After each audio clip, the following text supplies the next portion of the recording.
Imagine reaching a stage in life where your hair has turned silver, your steps are slower, and your heart carries the stories of decades.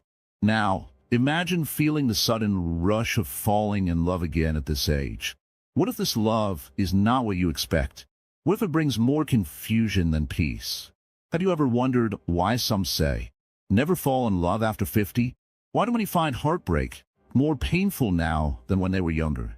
Could it be that love, after a certain age, is not about passion, but something deeper, or something more complicated? Think about the people you know, or even yourself. How often do feelings of loneliness creep in after years of living alone, or after parting ways with a life partner? Do you seek love as a way to fill that emptiness? Or do you want companionship without losing your peace?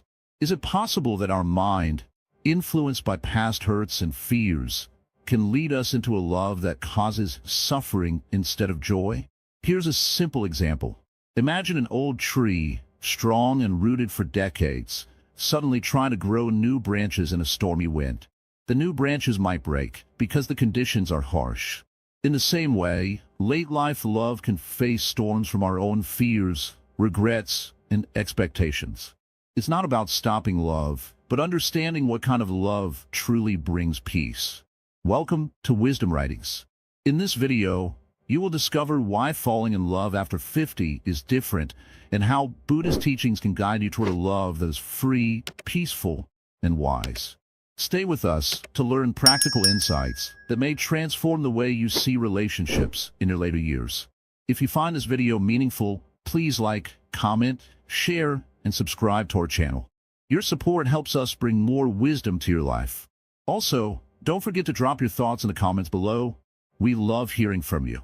To keep your mind calm and open, comment Namo Buddhi as a reminder to stay positive and peaceful till the video ends.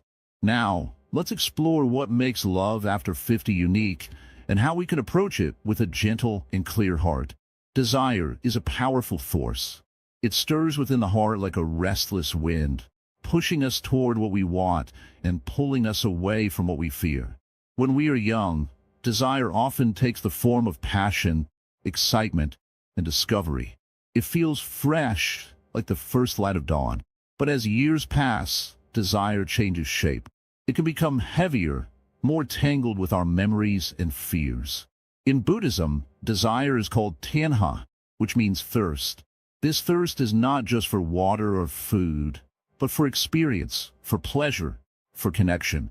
It is the fire that drives us to seek love, approval, comfort.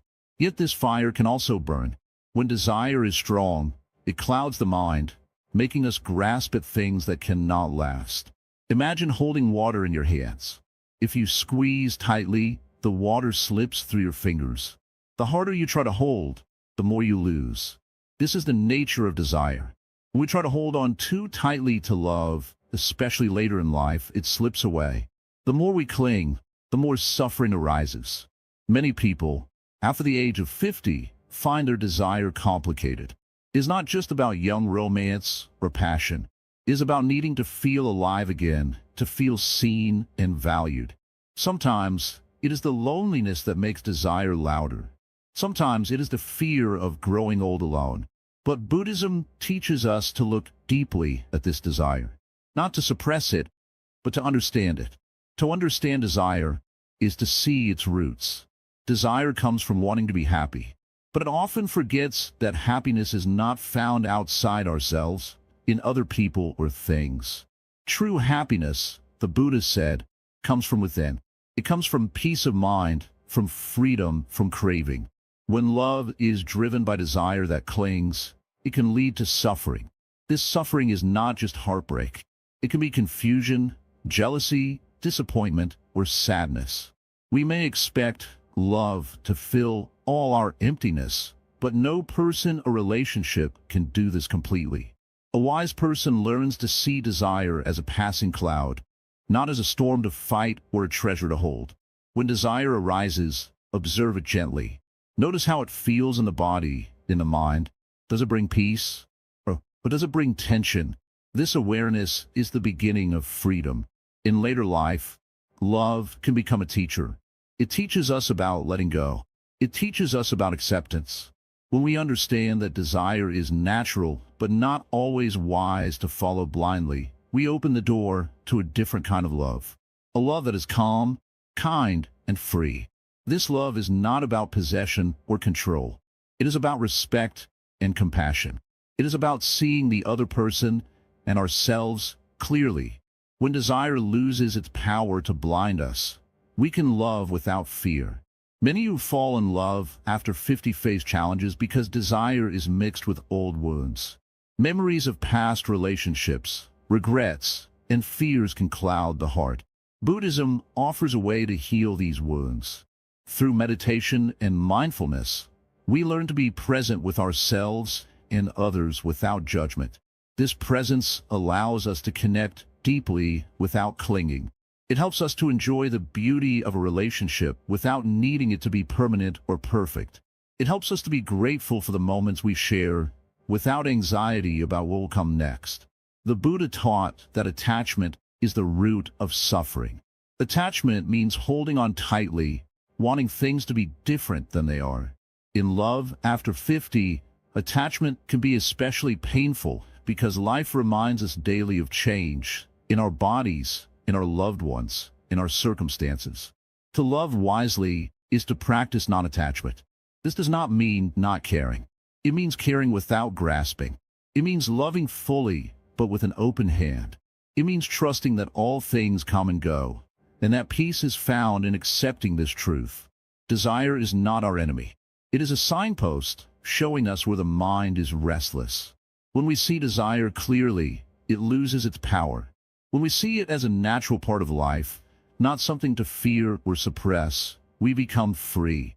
In this freedom, love after 50 can blossom in new ways.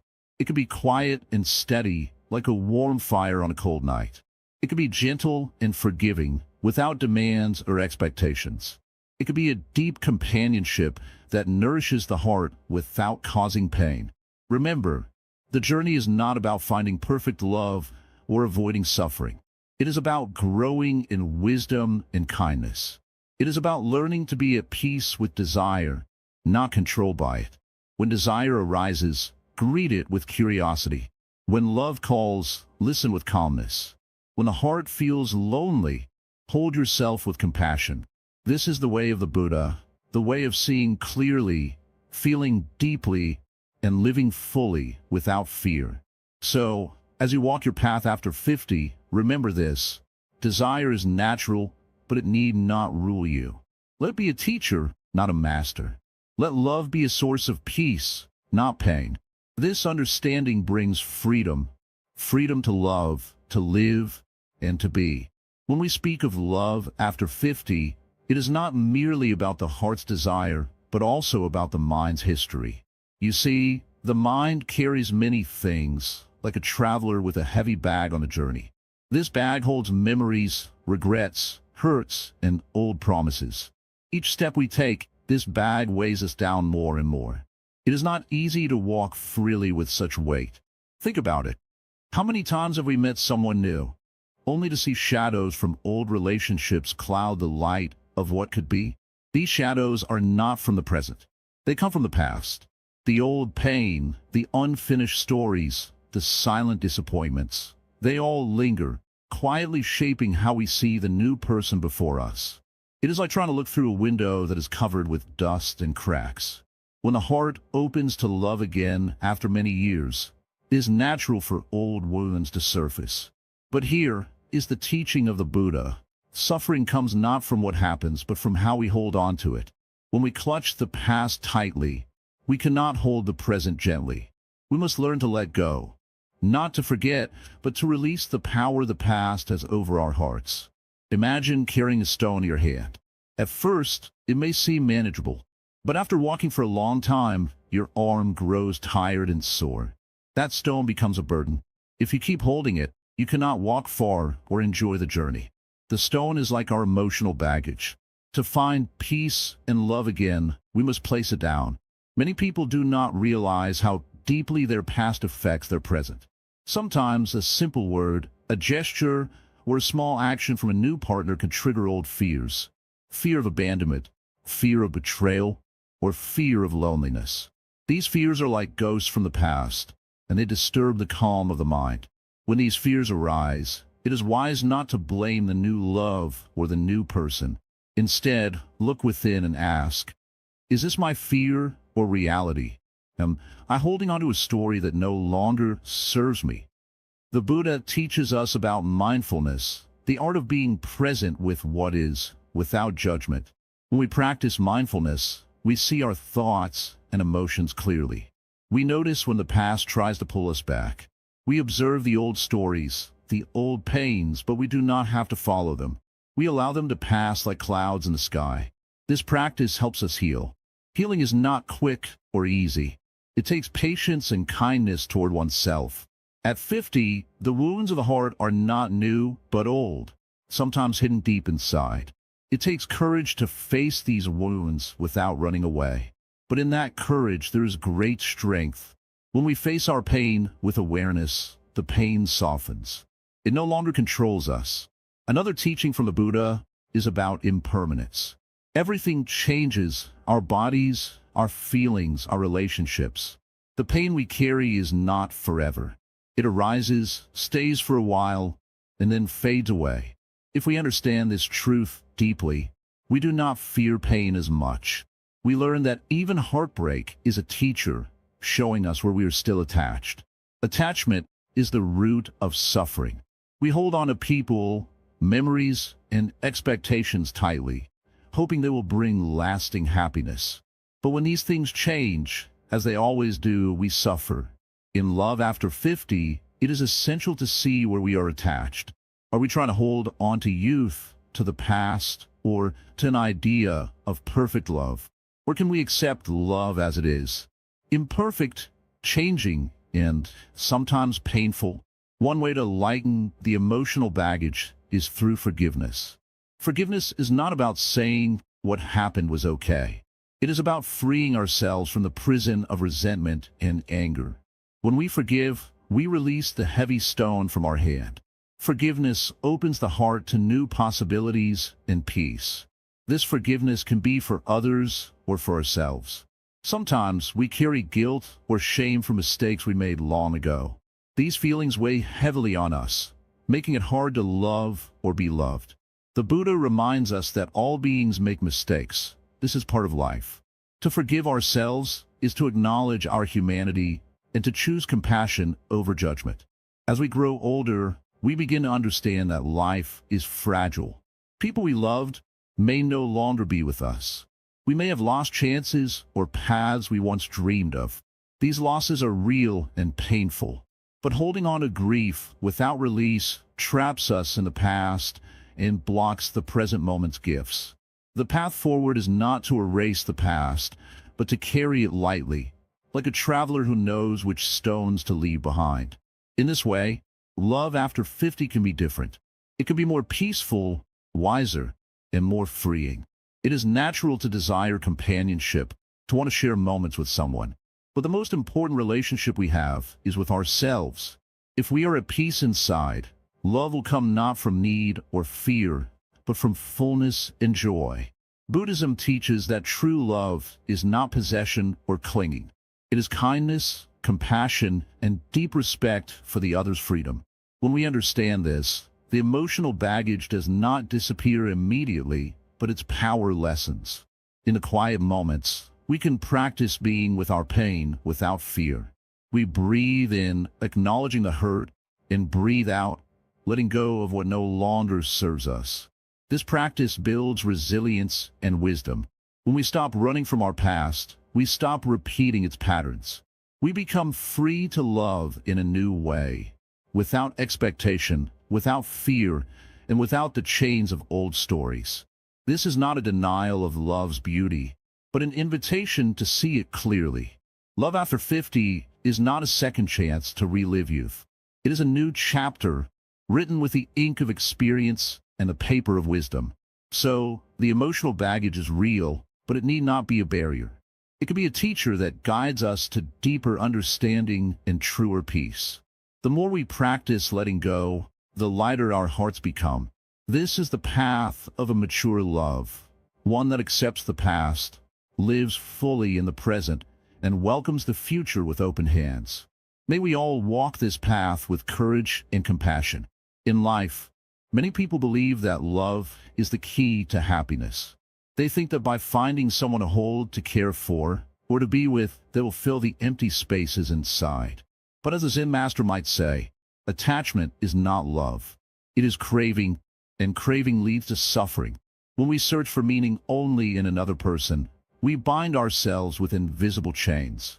This is true for young and old alike, but after 50, the weight of these chains feels heavier. When a person reaches the age of 50 or beyond, they carry a lifetime of experiences, some joyful, some painful. These memories create stories in the mind. We tell ourselves that love must fix these stories. But the Zen teaching asks us to look carefully. What if the true meaning of life is not found by holding on, but by letting go? We live in a world that tells us to chase after connection, to avoid being alone. But what if being alone, fully present with ourselves, is the most profound way to find meaning? Attachment to people, to moments, to feelings, these are like clouds in the sky. They come and go.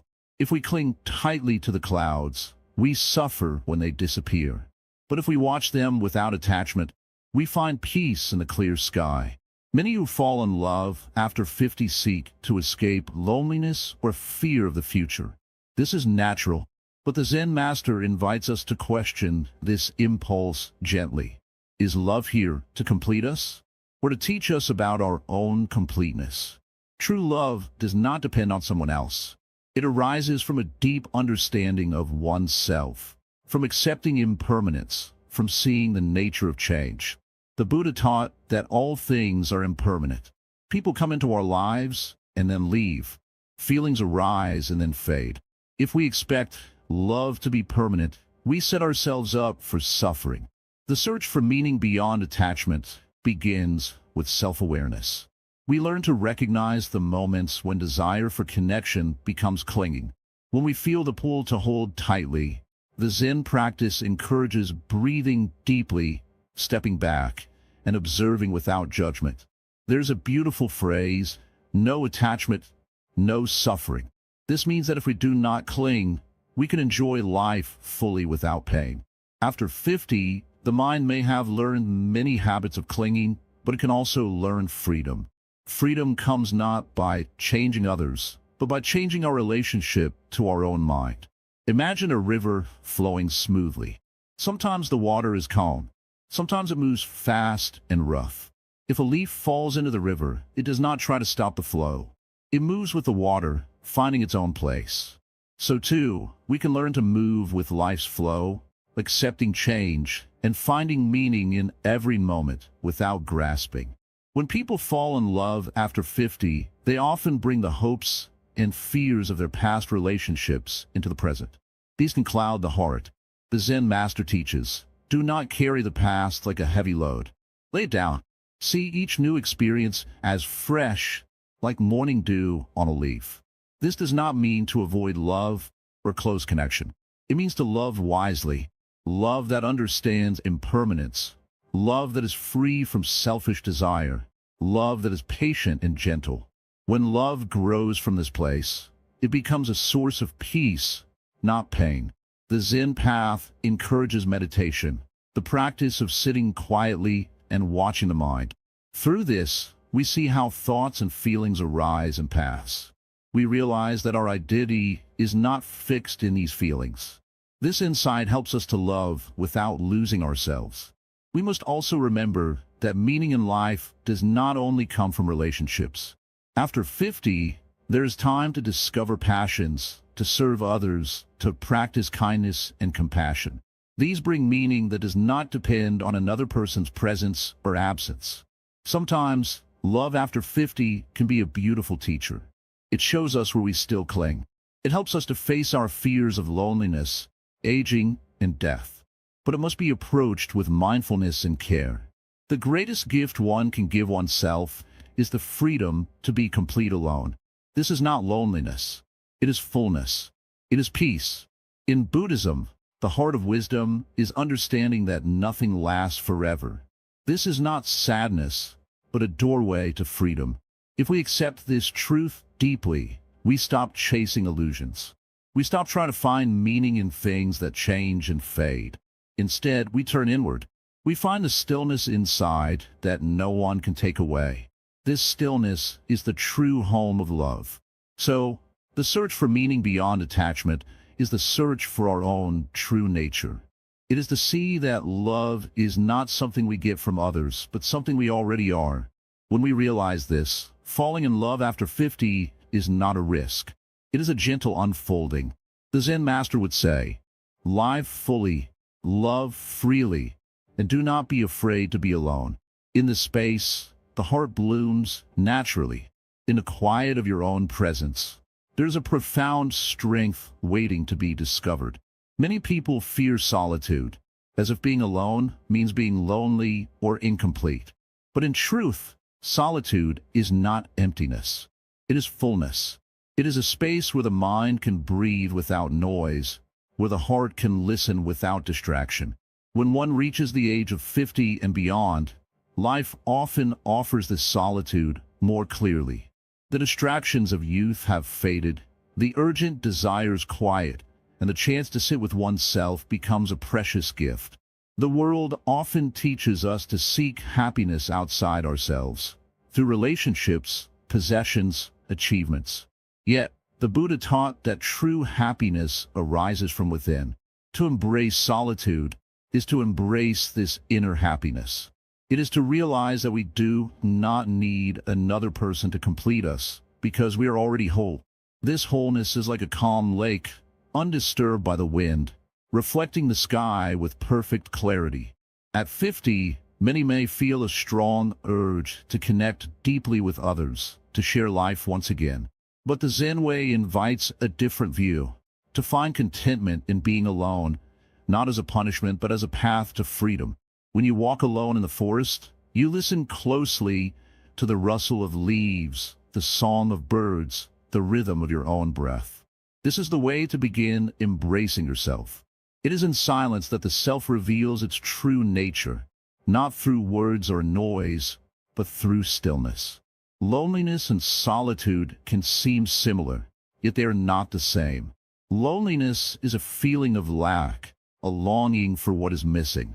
Solitude is the peace of presence, the joy of being with yourself. The Zen master encourages you to look deeply into this difference. When a mind clings to loneliness, it suffers. When it rests in solitude, it flourishes. The moment you stop running from yourself, you begin to find a deep well of peace. Embracing solitude means understanding impermanence. Everything in life changes: relationships, health, circumstances.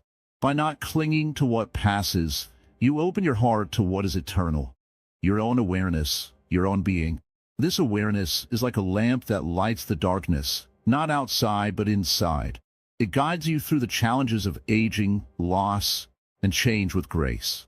Many who fall in love after 50 do so to avoid being alone, to fill a space that feels empty. But a love that depends on filling emptiness is fragile. True strength is found when you no longer fear being alone, when you enjoy your own company, when your heart is full without needing someone else to pour in more love. In this way, you do not lose yourself in love. You bring your whole self to love. In solitude, you can explore the deepest parts of your being without judgment or hurry. You learn to accept yourself as you are, with all your fears, regrets, hopes, and dreams. This acceptance is the root of self-love. When you love yourself truly, you no longer seek to escape pain or fill voids through others. Instead, you open the door to a peaceful love that begins within. To embrace yourself means to be gentle with your mind. Often, the mind at this age is restless, worried about the past, or anxious about the future. The Zen practice teaches us to return to the present moment again and again, like a child coming back to a safe home. When you focus on your breath, on the sensations of your body, you anchor yourself in now. This simple act is a powerful medicine for the heart. Many fear aging as a loss, But the Zen view sees it as a natural unfolding. Like the leaves that fall in autumn, aging is a letting go, not of life but of attachment. When you embrace solitude, you also embrace this process. You become like the autumn tree, standing tall and calm, accepting the changes with dignity and grace. Being alone also allows you to reconnect with nature, the greatest teacher. The quiet sunrise, the gentle rain, the steady mountain, all show us the beauty of being simply what we are. In these moments, you realize that you are part of a larger whole. You are never truly isolated, even in solitude. When you embrace your own company, you create a space where true love can grow. Love for yourself, for life, for the world. This love is free from attachment, free from neediness. It is a deep peace that does not depend on anything outside.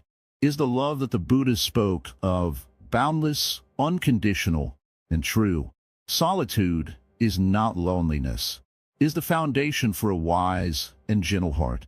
It is the ground from which compassion grows. Compassion not only for others, but for yourself. When you care for yourself deeply, you are better able to care for others without losing your center.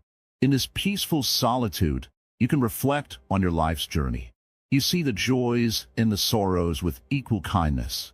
You learn to forgive yourself for mistakes and to cherish the lessons they bring. This forgiving heart is light and free. Some may fear that embracing solitude means giving up on love or companionship. But true love does not ask you to lose yourself. It does not demand that you depend on another for happiness. Instead, it invites you to share your full self with the world, without fear or need. You are whole as you are. This is the heart of Zen teaching. To live in solitude is to live in truth. It is to say yes to yourself, no matter what the world says. As you walk this path, you will find a quiet joy that no one can take from you. This joy is steady, calm, and deep. It is the joy of being fully present with yourself, and through that presence, fully alive. Let the fear of loneliness dissolve like morning mist in the sun. Welcome solitude as a friend. Learn to sit quietly with your own thoughts and feelings. Watch them come and go like clouds, without holding on. In this gentle stillness, the wisdom of your heart will awaken. It will teach you that love is not something to find outside, but something to uncover within. When you love yourself deeply, you do not fall in love out of need or fear. You fall in love from a place of freedom. This is the strength of solitude. It frees you from dependency and opens your heart to true connection. Whether you share your life with another or walk alone, your heart remains whole, unbroken, and full. Remember, the journey inward is the greatest journey of all. In the silence of solitude, you meet the truest friend you will ever have, yourself. In the quiet moments of life, when the world slows down and the mind settles, we come to see the nature of companionship more clearly.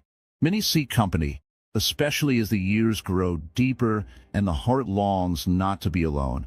Yet, in this seeking, there is a delicate balance to understand, a balance between companionship and clinging. True companionship is not possession, it is freedom shared. It is a dance of two beings, walking side by side without binding the other with chains of need or fear. When a person reaches the age of 50 and beyond, the desire for companionship often grows stronger. This is natural. We have walked long paths, and sometimes the road feels heavy with memories, joys, and losses. Yet, to fall into love that clings is to invite suffering. Like a bird trapped in a cage, clinging love limits the spirit and causes pain. The Zen way teaches us to cherish companionship without grasping, to hold it lightly, like a leaf floating on the surface of a river. Many think love means possession, that to love is to hold tightly, to never let go. But this is misunderstanding. True love, especially in the later years, is like the gentle breeze that cools the skin without destroying the flower. It supports, nourishes, and then lets go. This is the freedom of companionship without clinging.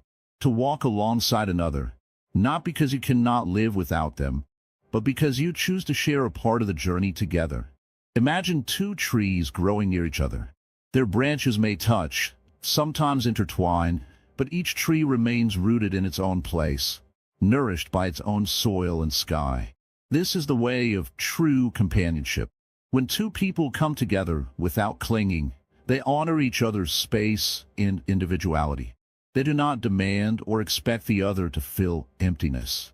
Instead, they offer presence, calm, steady, and free. Clinging arises from fear. Fear of being alone, fear of loss, fear of emptiness. When the heart is afraid, it tries to hold on too tightly. But this very holding causes suffering. The Zen master teaches that suffering begins when the heart grips too hard. When you cling to someone after 50, you're trying to fill a hole with something outside yourself. Yet the true filling comes from within, from acceptance, peace, and understanding your own heart deeply. As we age, the lessons of life become clearer. We learn that we are whole on our own. Companionship is not about completion, but about sharing wholeness. When two whole people come together, they create a space of joy, respect, and freedom. This is the kind of love that does not bind or limit, but expands the soul. The Buddha spoke often of attachment as the root of suffering. To cling is to suffer, but to love without attachment is to be free. It is not easy, for the mind is accustomed to grasping, to holding tight. Yet with patience and mindfulness, we can learn to love with open hands and open hearts.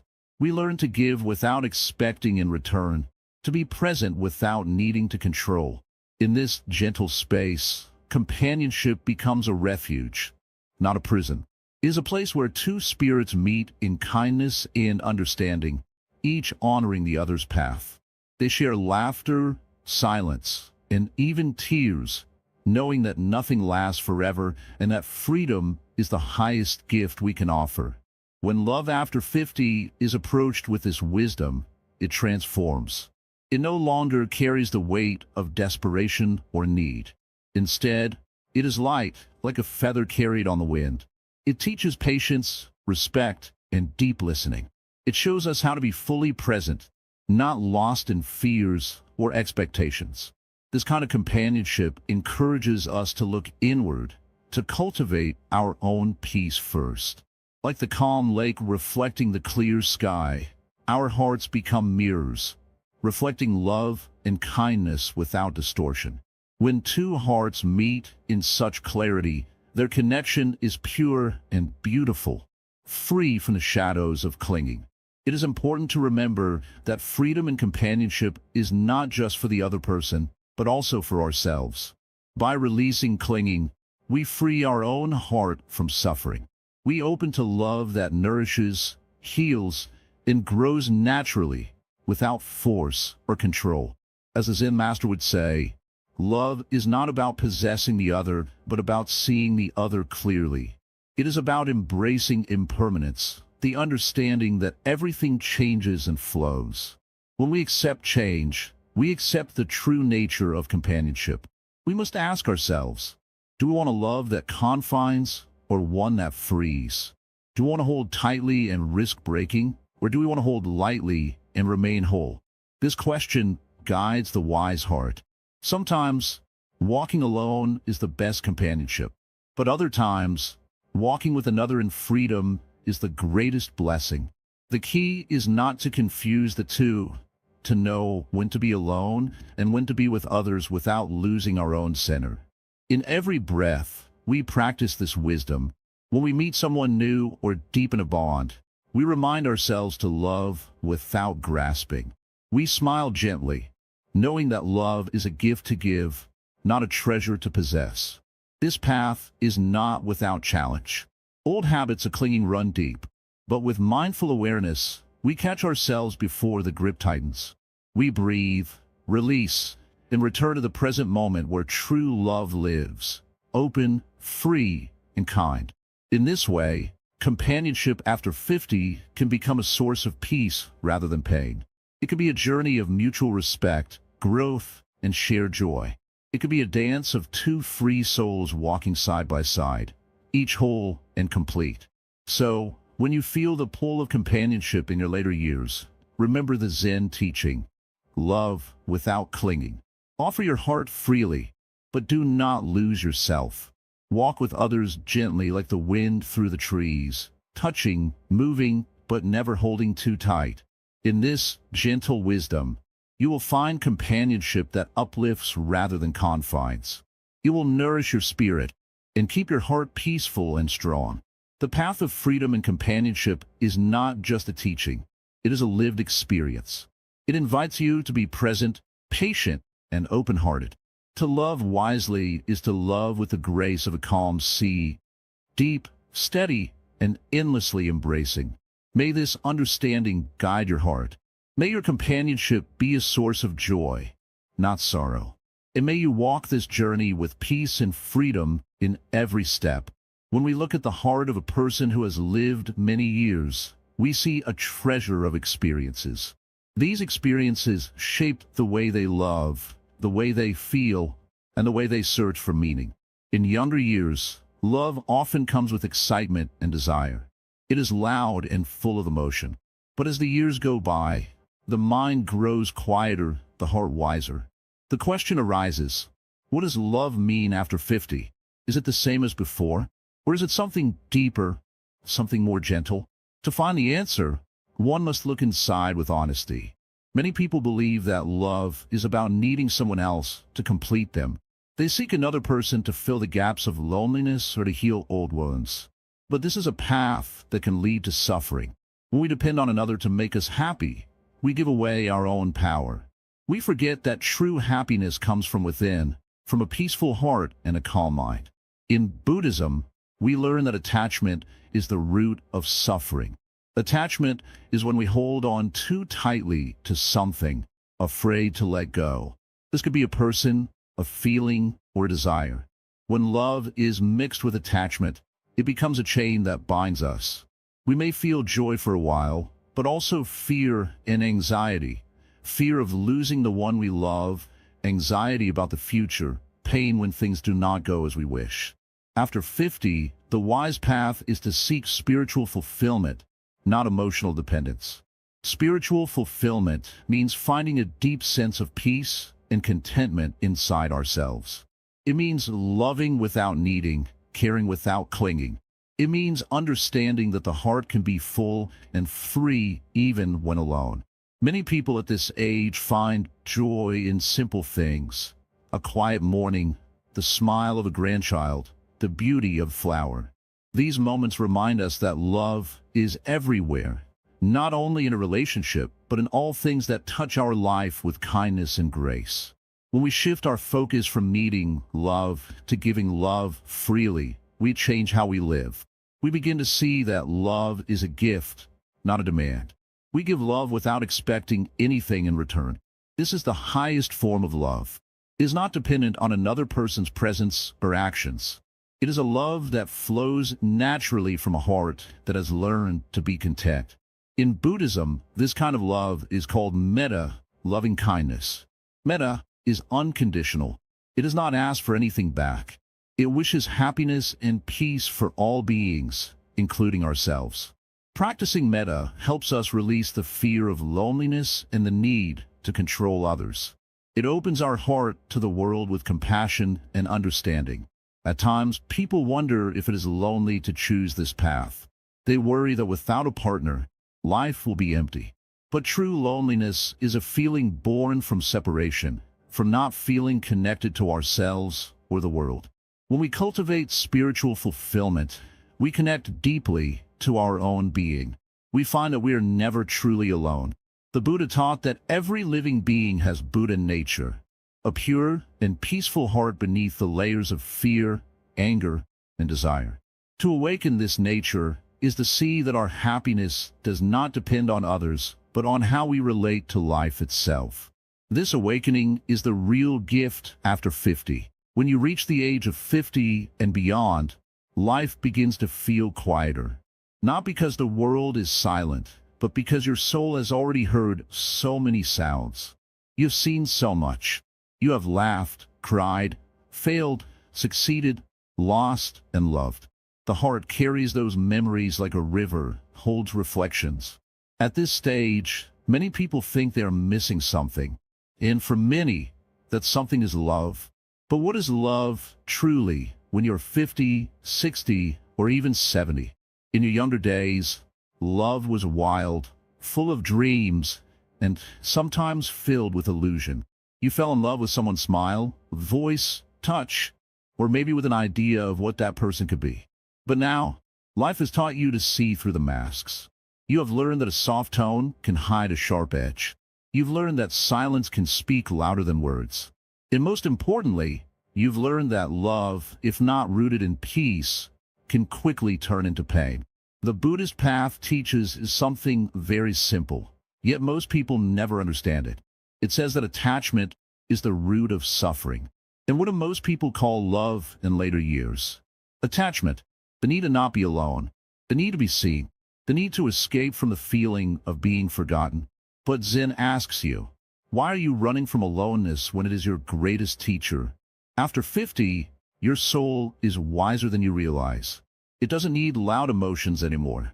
It doesn't need constant attention. It doesn't need approval. What it needs is peace, deep peace. And true peace is never found in someone else. It is discovered in yourself. If love comes to you at this age, it should come without the hunger of the past. It should not come to fix you, heal you, or complete you. It should simply be like the gentle sun in the morning. Not harsh, not overwhelming, just quietly warm. You may feel lonely sometimes, but loneliness is not a curse. In fact, many monks, saints, and sages live in solitude. Why? Because in silence, they hear the truth. In being alone, they feel full. You too could be that still, that strong. You don't need to fear being alone after 50. You need to fear forgetting who you are. The love you are seeking may not be with another person. It might be in walking slowly under the trees, in sipping tea while hearing the birds, in caring for your body with mindfulness, in helping others with no expectation, in praying or meditating with an open heart. This is love too, and maybe the most powerful form of it. Zen teaches that the highest state is not to be in love, but to be love. When you become love itself, you don't chase anyone. You don't beg for attention. You don't fear rejection. You simply offer your presence, and that is enough. And if someone worthy appears, they will not disturb your peace. They will sit with it. You are not too old. You are not too broken. You are simply in a new season of life. And in this season, you must not plant the same seeds that once brought you sorrow. You must plant stillness, joy, acceptance. That is the garden you now deserve. Buddha did not teach us to avoid love. He taught us to understand it, to be awake within it. So if love finds you after 50, greet it with awareness, not with fear. But don't chase it. Don't mold yourself to fit someone's desire. Don't forget the wisdom you've earned through years of living.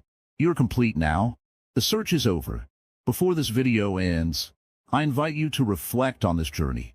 Think not just about love, but about life, peace, and purpose. What have you learned from your past relationships? What can you forgive? What do you let go of? Love is beautiful, but it is not everything. Peace is everything. And now, as we reach the end, I ask you to carry one thought in your heart. May I be free from craving. May I be at peace with myself. Say this gently, like a whisper from your soul. If this message touched you, even a little, please like the video, share it with someone who needs calm, comment your thoughts below, and subscribe to Wisdom Writings. Your support allows us to continue sharing timeless truths with those seeking clarity. And as a gentle reminder to keep your heart uplifted, comment Namo Buddhae below to stay positive till the very end of this journey. Let that sacred phrase guide your spirit like a candle in the night. This was the final step in this path. Now, take what you've heard, sit with it, breathe with it, and live it. Peace be with you. Imagine standing in the middle of a storm with no shelter. The rain pours down, the wind howls, and everything feels uncertain. You search for calm, for peace, for even a small sign that things will be okay. But all you see is darkness. Imagine waking up every morning and asking yourself, Will today be any better? You smile for others, but deep inside, something feels heavy. Your thoughts run wild. Your heart feels tired. Even the things you used to enjoy seem far away now. Imagine carrying an invisible weight day after day. You try to push forward, but your strength is fading. You ask yourself, is it normal to feel this lost? Will I ever feel happy again? Why does peace feel so far away when I need it the most? Now, think. Have you ever looked around and wondered why others seem to smile easily, why you struggle to keep yours? What is their secret? Is it money, success, or something deeper? Why do some people stay calm even when life gets hard? Here's one simple example. A man loses his job, but doesn't lose his peace. How? He knows his pain isn't forever. He knows the clouds will pass. He knows where to look inside himself to find stillness. And that secret, that peace, comes from understanding, something Buddhism teaches so gently and powerfully.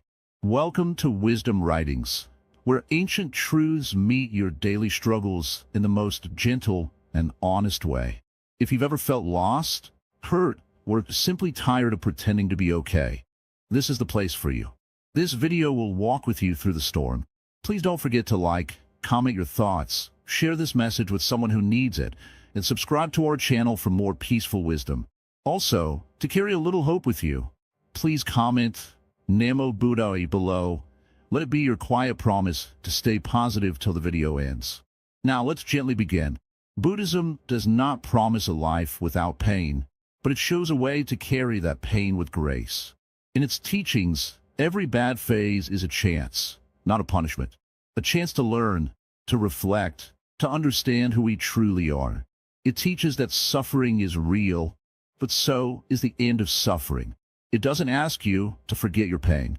It invites you to observe it, to understand it, and slowly release it.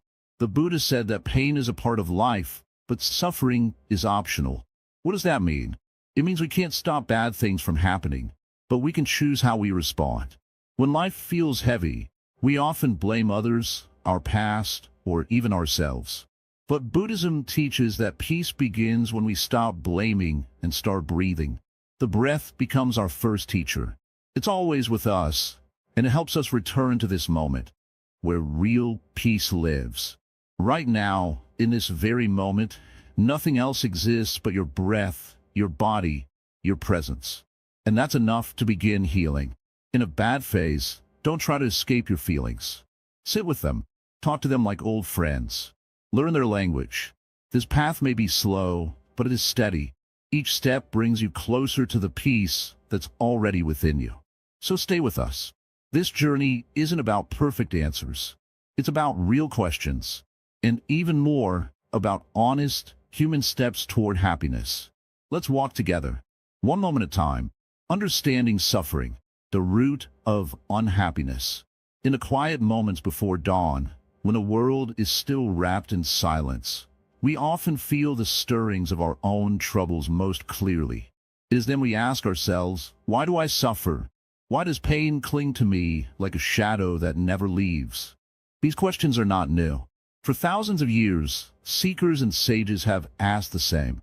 The Buddha, long ago, looked deeply into this question. He saw suffering not as a punishment or a curse, but as a fundamental truth of life. He called it dukkha, a word that means suffering, dissatisfaction, and unease. This suffering is not only the pain we feel when something bad happens. It is also the quiet unrest that lingers even in moments of happiness. We think that happiness is about getting what we want, but the Buddha teaches us that this is not enough. When we grasp at joy, it slips through our fingers like water. When we chase after pleasure, it fades. This is because all things change, nothing stays the same. The flower blooms, then withers. The sun rises, then sets. So, if we build our happiness on things that change, we are building on sand. Understanding suffering means seeing this clearly, not to make us sad, but to open our eyes to the truth. Suffering is the soil in which wisdom grows. It is the teacher who shows us where we are trapped and how we might be free. In every bad phase, there is an invitation. an invitation to look beneath the surface of our pain, to ask, what is this suffering teaching me? When we stop fighting against it, when we stop trying to push it away, the suffering begins to soften. Many people believe that suffering comes only from outside: loss, failure, illness, or heartbreak. But often, the greatest suffering comes from inside. It comes from how we resist what is happening, how we hold tight to our anger, fear, or sadness. We add to our pain by creating stories in our minds. The Buddha said that suffering has causes. One cause is craving, the desire for things to be different from how they are. We crave pleasure, comfort, approval. We crave permanence in a world that is always changing. When these cravings go unfulfilled, suffering arises. We feel restless, anxious, unhappy. We cling to people, objects, ideas, hoping they will make us whole. But this clinging only traps us deeper. This is why understanding suffering is not about blaming fate or the world. It is about recognizing our own part in the cycle. When we see how craving and clinging cause pain, we begin to loosen their grip. There's another cause of suffering: the ignorance of our true nature. We see ourselves as separate, alone, incomplete. We forget that life flows like a river, that everything is connected, that change is the only constant. This ignorance makes us afraid of losing what we love. It makes us hold on to things long after they have passed. It blinds us to the present moment, the only place where peace can be found. But in the teachings of the Buddha, there is hope. He offers a path to end suffering. It is not a path of escape, but a path of deep understanding and transformation. To walk this path, we begin with mindfulness, the practice of being present. Mindfulness is like a lamp in the dark. It shines light on our thoughts and feelings so we can see them clearly, without judgment. When we practice mindfulness, we notice how suffering arises. We observe it like a cloud passing across the sky. We learn to sit with discomfort without panic or resistance. This is not easy. It requires patience and kindness toward ourselves. We are often our own harshest critics, demanding that pain disappear instantly. But just like a wound takes time to heal, our hearts need time to open and soften. The more we practice, the more we discover that suffering is not a permanent state. It is like a wave, rising, cresting, and falling. When we stop fighting the wave, we can ride it with grace. Buddhism also teaches us about compassion, not only for others but for ourselves. When we understand that suffering is a shared human experience, we no longer feel isolated. In our bad phases, it is easy to believe we are alone. But the truth is, every person carries their own suffering. The difference is how we respond to it. Compassion allows us to meet our pain with gentleness. It softens the heart and opens the door to healing. There is a story of a Zen master who saw a young monk struggling with grief. The master said, "Suffering is like a guest who comes without invitation. But if you welcome this guest, he may bring you gifts." The gift is the lesson hidden in the pain. It is the chance to grow wiser, stronger, more present. This does not mean we should seek out suffering or pretend it does not hurt. It means we can change our relationship with it. We can see it as a mirror reflecting what needs attention. In Buddhism, there's a practice called the Four Noble Truths. They teach us that suffering exists, it has a cause, it can end, and there's a way to end it. The way to end suffering is through the Eightfold Path, a guide to living with wisdom, ethical conduct, and mental discipline. This path invites us to live with right understanding, right intention, right speech, right action, right livelihood, right effort, right mindfulness, and right concentration. By following this path, we gradually free ourselves from the cycles of craving and aversion that bind us. In our bad phase, this path is like a lantern. It may not take the darkness away immediately, but it shows us where to place our next step. Sometimes the hardest part is to simply keep walking when we feel lost. But even a small step forward is progress. When you understand suffering is part of life, you stop fearing it. You learn to flow with it, like a river around stones. You discover that beneath the waves of pain, There is a calm and steady sea, your true nature. The Buddha taught that our true nature is beyond pain and joy. It is the clear sky, vast and open, that holds all weather. This is not a distant dream. It is here, now, waiting for you to notice. So in your bad phase, remember, suffering is not your enemy. It is a signal, a teacher, a door. Open that door gently. Step inside with curiosity. You may find that on the other side lies peace, waiting quietly for you. And in that peace, happiness is possible. Not because life is perfect, but because you have learned to rest deeply in what is. This is the heart of Buddhist wisdom. It is not about escaping reality, but about seeing it clearly and walking with courage through every moment.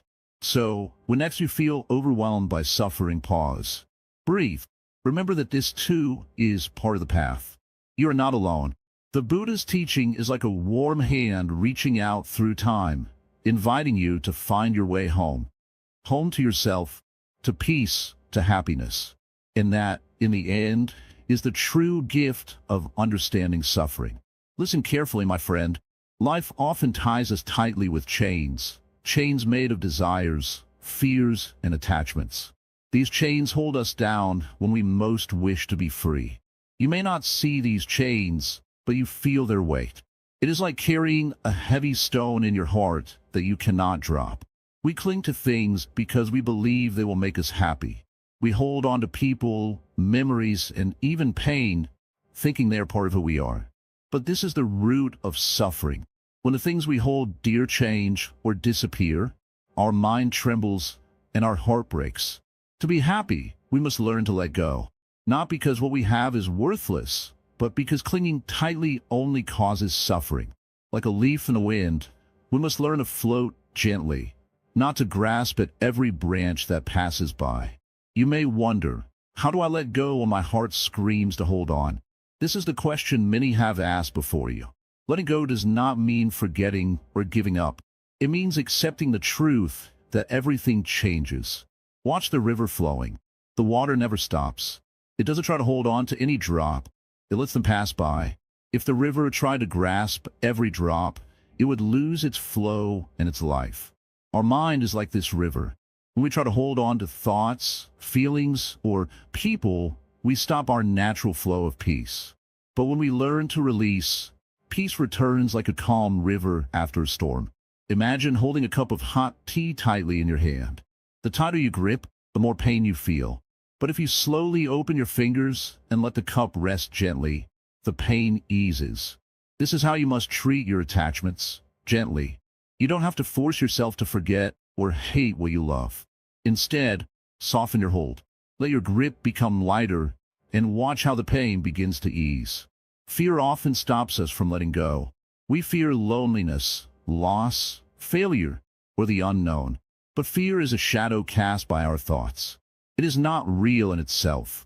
The moment you breathe deeply and look closely, fear loses its power. The Buddha said, attachment is the root of suffering. Yet he did not say, feel nothing. Instead, he taught us to love without clinging, to care without possession. This is a difficult art. We live in a world that teaches us to hold tight, to own, to control. But true freedom comes from releasing control and trusting the flow of life. Practice this. When you feel a strong emotion, anger, sadness, jealousy, do not fight it. Observe it like a stranger passing by. Feel it fully, but do not let it bind you. Say to yourself, this feeling is like a wave. It rises, it falls. It does not own me. And slowly, the wave will pass. Letting go is not losing. It is gaining a new kind of strength, of freedom from the chains that bind your heart. When you release your need to control every outcome, your mind becomes quiet. You see clearly. You breathe deeply. You live gently. The world will still change. People will still leave. Pain will still come. But now, you have learned to float. You have learned to be like the bamboo, bending with the wind but never breaking. In this gentle letting go, there is great courage. It takes courage to face the emptiness without fear. It takes courage to trust life even when you cannot see the path. But courage is born from peace. Peace is born from release. When you let go, you create space inside yourself. Space for new joys, new love, new hope. Do not rush this process. Like a seed growing in the dark earth, letting go takes time. Be patient with yourself. Each day, practice softening your grip. Each breath, remind yourself, I am not my attachments. See the beauty in change. See the light in uncertainty. This is the true path to happiness. Not chasing after what you want, but freeing yourself from what holds you back. Remember, you are not alone in this. All beings struggle with attachment. Even the Buddha himself understood the pain of letting go. But through understanding and practice, he found the way to peace. Follow this path with kindness to yourself. Speak gently in your mind. Treat your heart as you would a dear friend, patient, understanding, and loving. Letting go is not a single act. It is a daily choice, a quiet surrender to the flow of life. When you choose this, you step out of the storm and into calm waters. This is the gift of Buddhism, a teaching that frees us from the suffering of grasping. In this teaching, every ending is also a beginning. Every loss opens the door to new life. So breathe deeply now. Feel your heart. Let the tightness loosen. You do not have to carry your burdens forever. You can set them down one by one.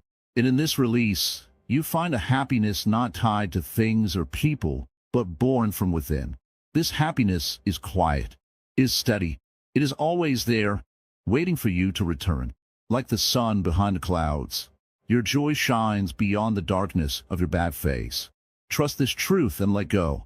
You're on the path to inner peace. Walk it gently, friend. Sit quietly with me for a moment. Breathe deeply. Feel your breath enter your body and leave again. This breath is your anchor, your refuge, even when the world feels like it's falling apart. When life is stormy, when troubles seem endless, the present moment is your safe place. Many people live as if caught in a river's strong current, swept by past regrets or worries about the future. Their minds race, spinning stories of what happened or what might happen. Yet, the river of time flows only through one place, the present. The past is gone. The future is not here yet. Only this moment is real. Think about the times you have felt truly happy or calm. Were you worrying about the past or the future? Or were you fully here?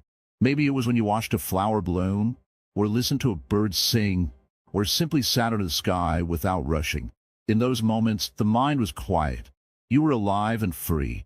The teachings of Zen remind us again and again.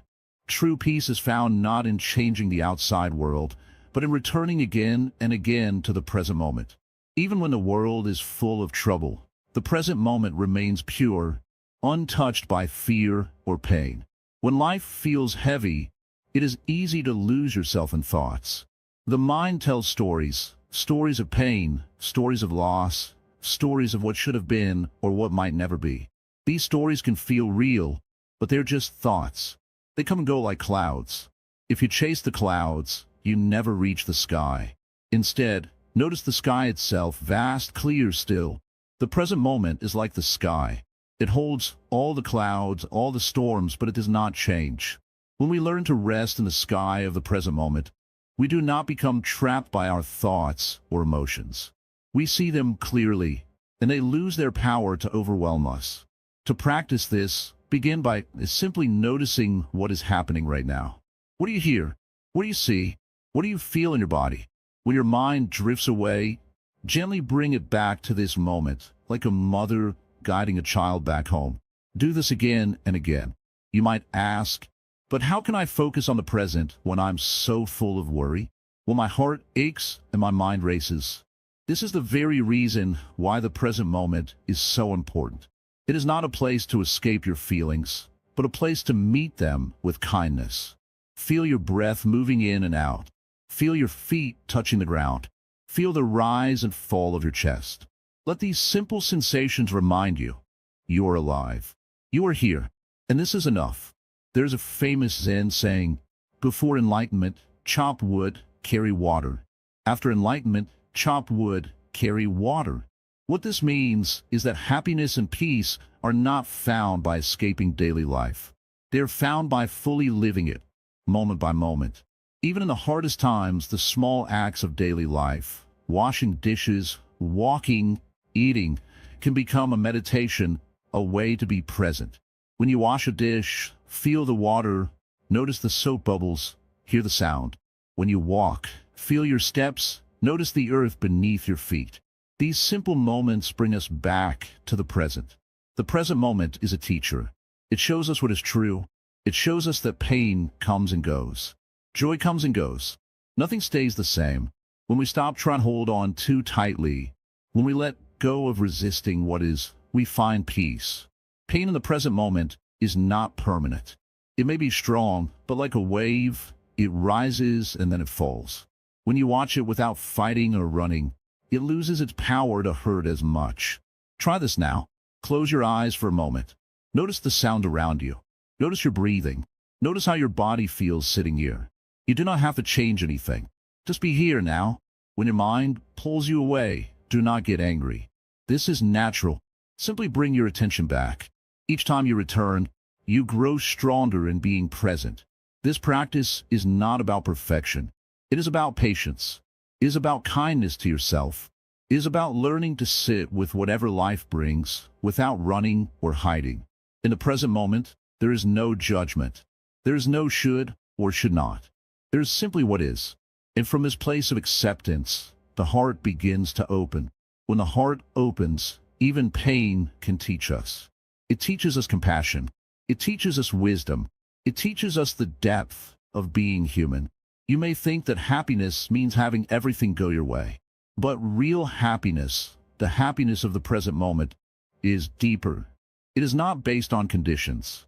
It does not depend on success or failure or other people's actions. Real happiness is found in the simple fact of being alive. It is found in breathing, in feeling, in noticing. It is found when you stop running and start resting in what is. When you practice returning to the present moment, you begin to notice the small joys you may have missed before. The warmth of sunlight on your skin, the gentle breeze, the sound of laughter, the quiet in the evening. These small joys are gifts. They remind us that even in the darkest times, light exists. The present moment is a refuge because it is always with you. No matter how bad things feel, you can always come back to the now. No one can take it from you. When life pushes hard and pain feels unbearable, remind yourself, this moment is my refuge. Here I am safe. Here I am free. And with time, you will discover that the present moment is not just a refuge. It is a doorway to peace, to happiness, to understanding. The more you live in the present, the less the past and future control you. You become a master of your own mind. You become like the calm center of a spinning wheel. The world may move fast around you, but inside, you are still. This stillness is not empty. It is full of life. It is full of love. It is full of freedom. When you meet the present moment with open arms, you meet yourself. And when you meet yourself with kindness, happiness naturally arises. Remember, the present moment does not mean ignoring your problems or pretending everything is okay.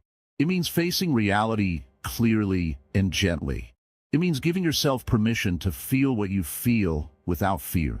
It means holding your pain softly, like a precious child, knowing that it too will change. Zen teaches us that everything changes. The bad phases will pass. They're like the seasons. Winter gives way to spring. Until then, the present moment is your shelter. The present moment is your home. Whenever you feel lost, return here. Breathe. Be still. Listen. Here, you'll find what you need. Here, you'll find happiness, even in the bad phases. Imagine for a moment that your heart is like a small garden. Sometimes this garden is full of bright flowers, full of joy and warmth. But sometimes it is shadowed by clouds. The flowers droop and weeds grow wild. In those dark times, it is easy to feel lonely, lost, and afraid. But remember, even the darkest night must end with the coming of dawn. When life feels heavy and your spirit is burdened, remember that you are not alone. Just as every tree in the forest grows under the same sky, every person carries their own struggles beneath their smile. We are connected, even when we feel separate. The Buddha taught that compassion is the bridge that links hearts. Compassion is not just feeling sorry for others, nor is it a heavy burden. It is a gentle strength, like the soft rain that nourishes the earth. When you open your heart with compassion, you allow yourself to heal, and you help others heal too. Think about a time when someone showed you kindness during your difficult days. That small act of care, maybe a word, a smile, or simply their presence, often feels like a warm light in the cold. This is the power of connection. It reminds us that we are seen, heard, and valued. When your own pain feels too much to bear, try to reach out, not necessarily with words, but with your presence. Sit with someone quietly. Hold their hand. Share a moment of silence. In those moments, suffering feels lighter because it is shared, just like a heavy load becomes easier when carried together. Sometimes, we believe that we must be strong alone, but true strength lies in allowing ourselves to be vulnerable. Vulnerability is not weakness. It is the courage to be real, to be honest about our pain and fears. This courage opens a door to compassion, not only for others but for yourself. Often, we are hardest on ourselves. We judge our pain as a failure, our tears as weakness. But every human heart aches. This is natural. It is part of being alive. In your bad phase, be kind to yourself. Speak to yourself as you would to a dear friend. If a friend came to you broken and tired, you would listen without judgment. You would offer comfort. Give yourself the same grace. This self-compassion is the foundation for true happiness. When you stop fighting yourself, when you stop running from your feelings, you create space for healing. You become your own safe place. The Buddha also showed us that our suffering often comes from feeling separate, from others, from life itself. But connection heals this sense of isolation. When you see others not as strangers, but as fellow travelers on the same path, your heart softens. Every smile you share, every moment of kindness you offer, no matter how small, is a seed planted in the garden of your heart. Over time, these seeds grow into beautiful flowers of peace and joy. Compassion is a practice, not just a feeling. It grows stronger the more you use it. Start with small acts. Hold a door. Offer a genuine smile. Listen without interrupting. These simple things build connection. When you practice compassion, you also begin to understand yourself more deeply. You see your own pain reflected in others. This reflection is a mirror. It teaches you patience, forgiveness, and love.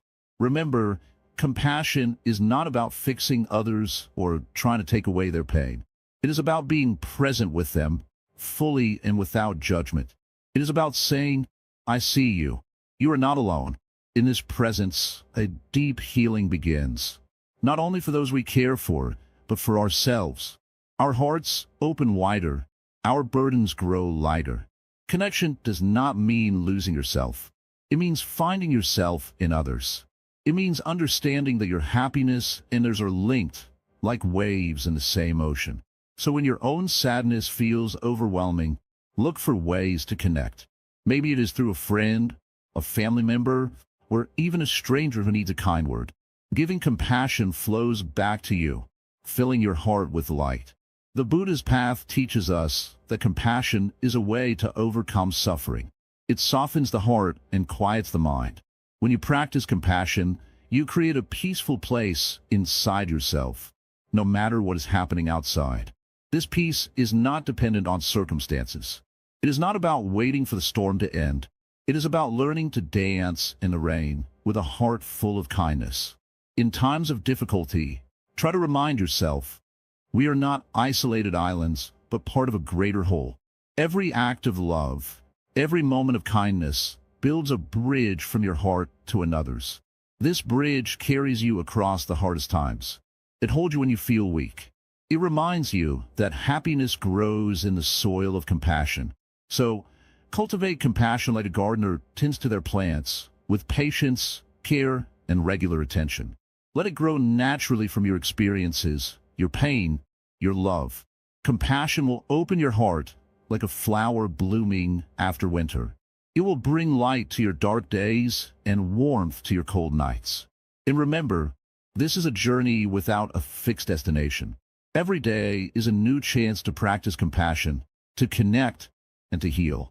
When you carry compassion with you, you carry happiness, even in your bad phase.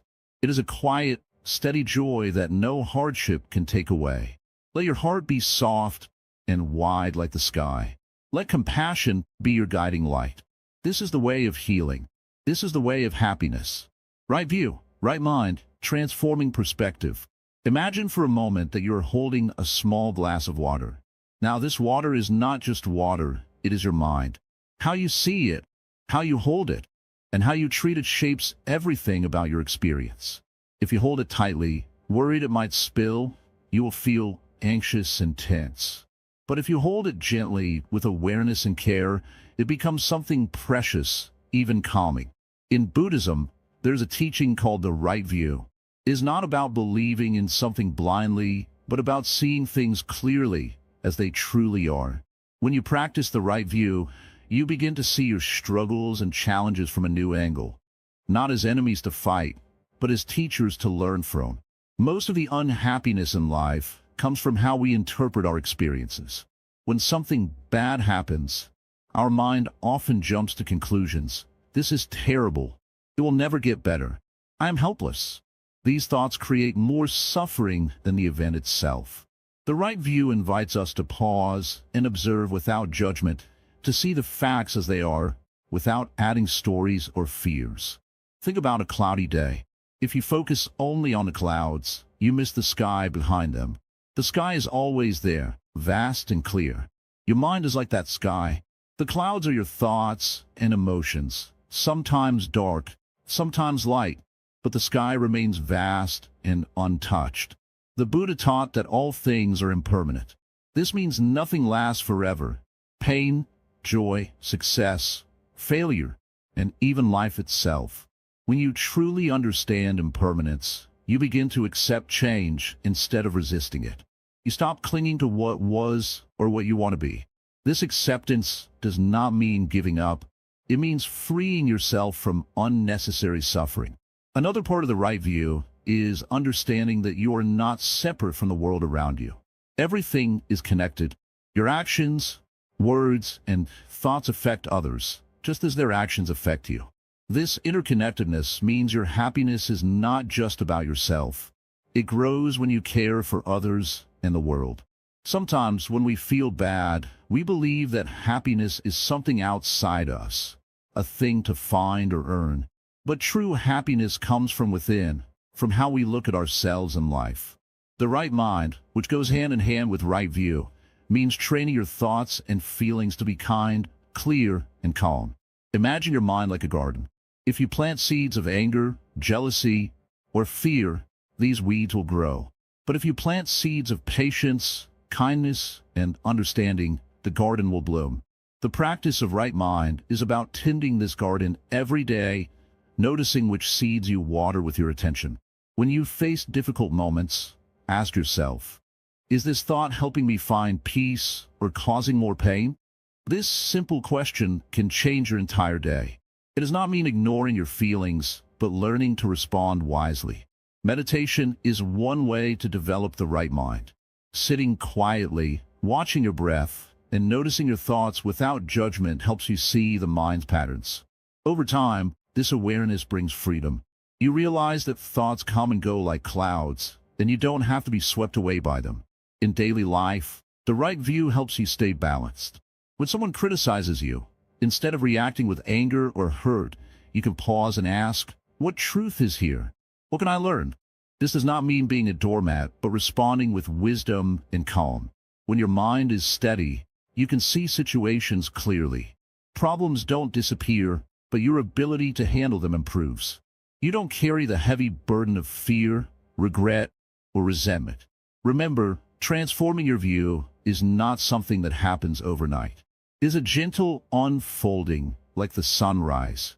Each day, each moment, you have the choice to look differently, to choose peace over turmoil, understanding over judgment. The Buddha's path is often called the middle way. It means avoiding extremes, neither suppressing your pain nor letting it control you. With right view and right mind, you find this middle space where life's ups and downs are met with a calm heart. In this space, happiness is not something you chase. It is something you discover by being fully present and open, no matter what is happening. You learn that suffering is part of life, but it does not have to define you. Let go of the stories your mind tells about who you are, about what should or shouldn't be.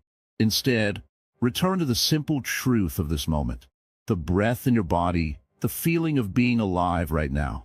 With practice, you'll notice a shift. Where once there was confusion and pain, now there is clarity and peace. This does not mean life becomes perfect.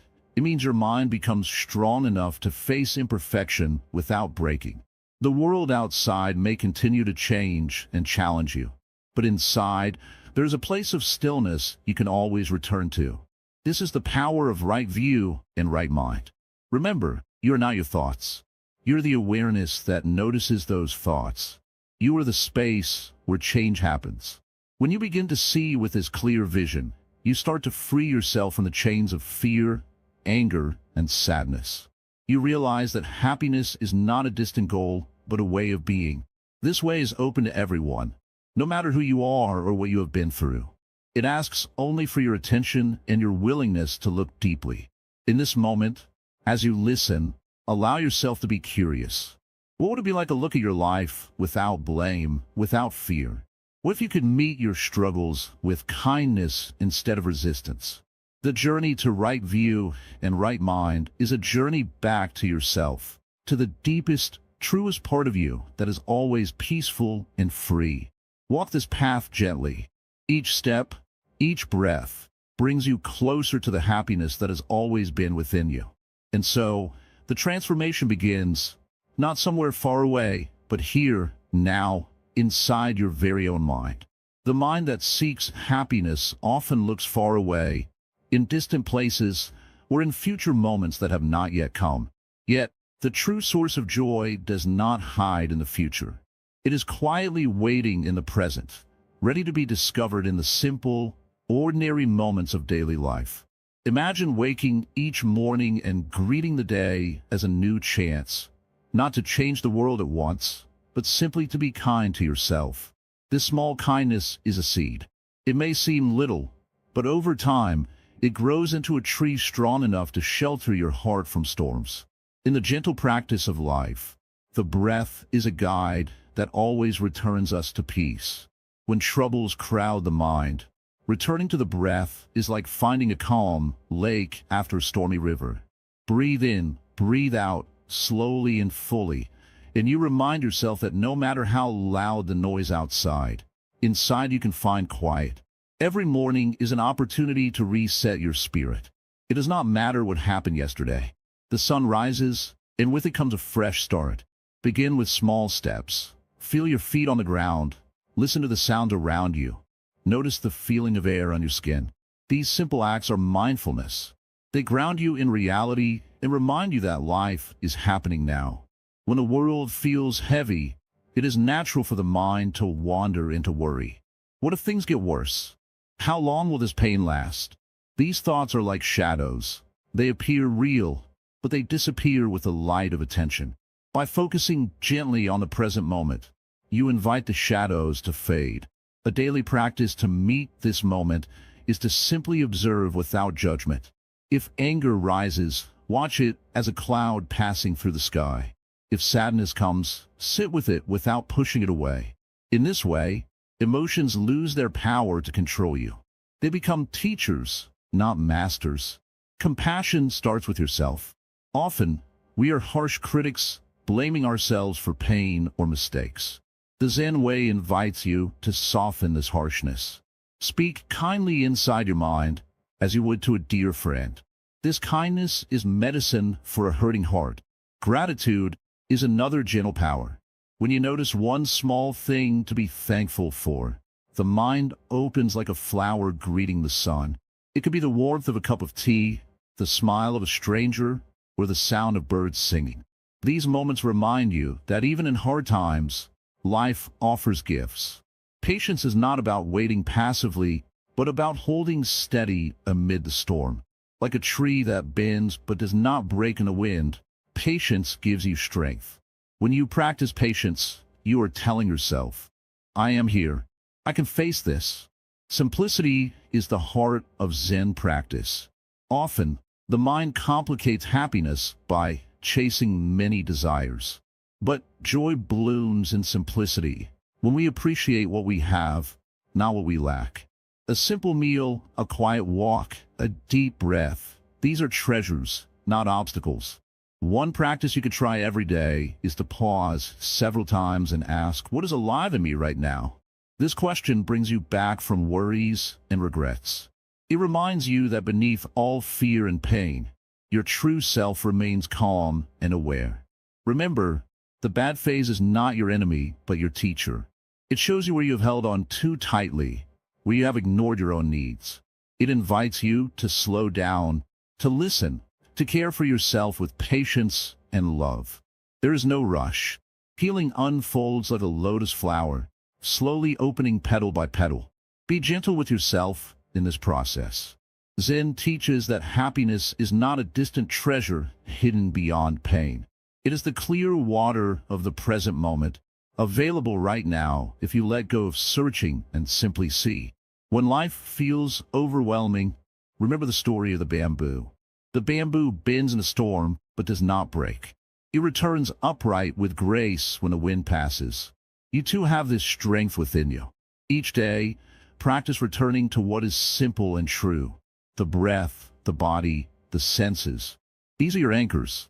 They keep you steady when thoughts drift and storms rage inside. Sometimes the mind is like a wild monkey, jumping from one worry to another. Mindfulness is the gentle hand that guides the monkey back to rest. This is a skill to be learned patiently. In your daily life, small rituals can become sacred.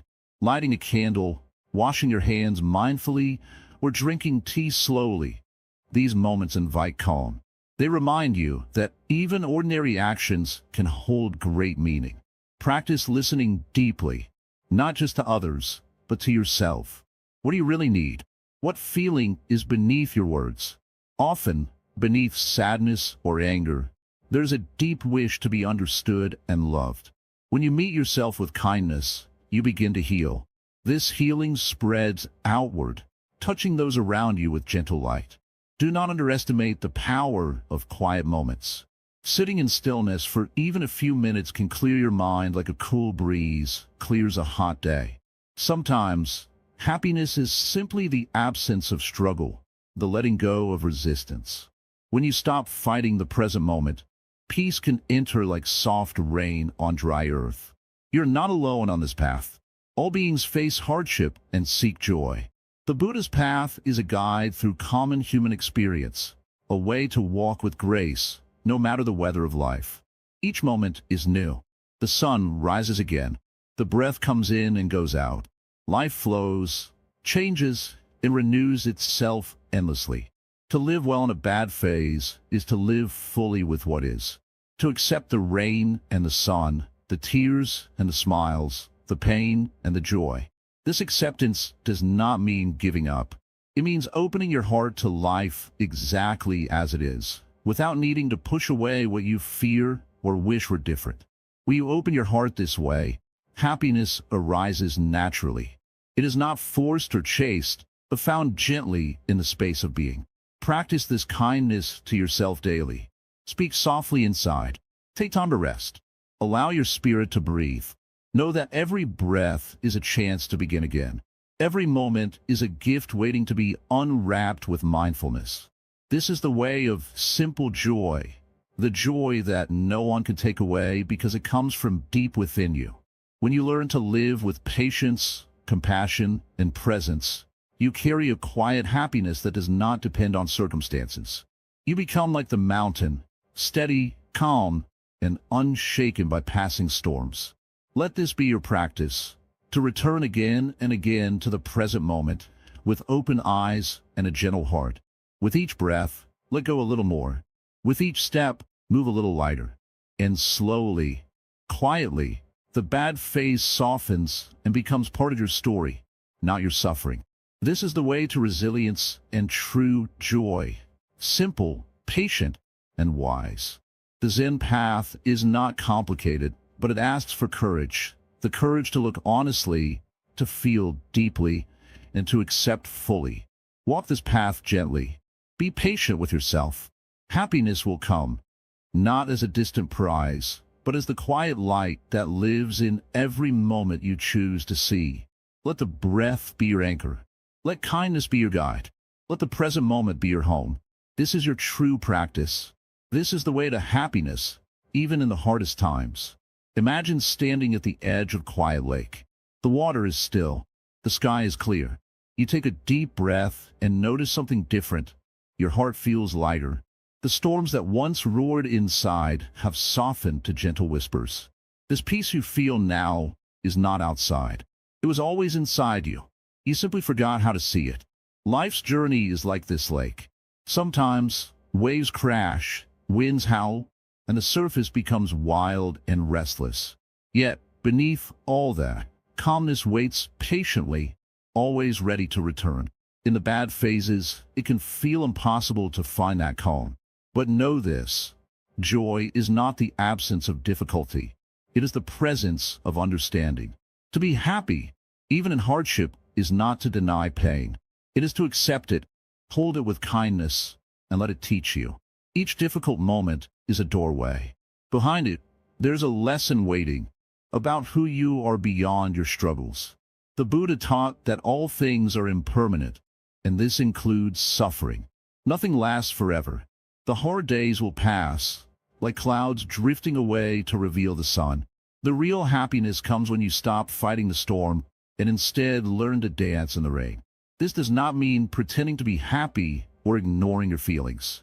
It means being fully present with yourself, without judgment, without rushing, just allowing whatever is to be. In your darkest times, look inward and find your breath. It is your anchor to this moment, your reminder that you are alive and capable of peace. Feel it rise and fall. Notice how it connects you to life itself. This simple act of breathing, so often overlooked, is a powerful tool given to you by nature. Use it whenever the storm feels overwhelming. Compassion is another light that will guide you. Be compassionate with yourself. When you feel broken, do not beat yourself up. Speak to your heart softly, like a friend who has known loss and still chooses kindness. Compassion opens a door not only to healing, but to joy. When you open your heart to yourself, you also open it to others, and suddenly, the world seems less lonely. Remember, happiness is not a prize to be won after hardship. It is the way you walk through the hardship. It is the small smiles, the gentle moments of stillness, the quiet acceptance of what is. It is choosing to be present, even when presence feels difficult. You are not alone on this path. Every person you meet is carrying their own storms, their own lessons. We are all travelers learning how to carry our burdens with grace. By sharing your journey, your pain, and your moments of joy, you create connection. This connection is a powerful reminder that life's bad phases do not define us. Let go of the idea that happiness is something outside of you, something you need to chase or earn. Happiness is inside you, waiting patiently. It blooms when you stop running and start being.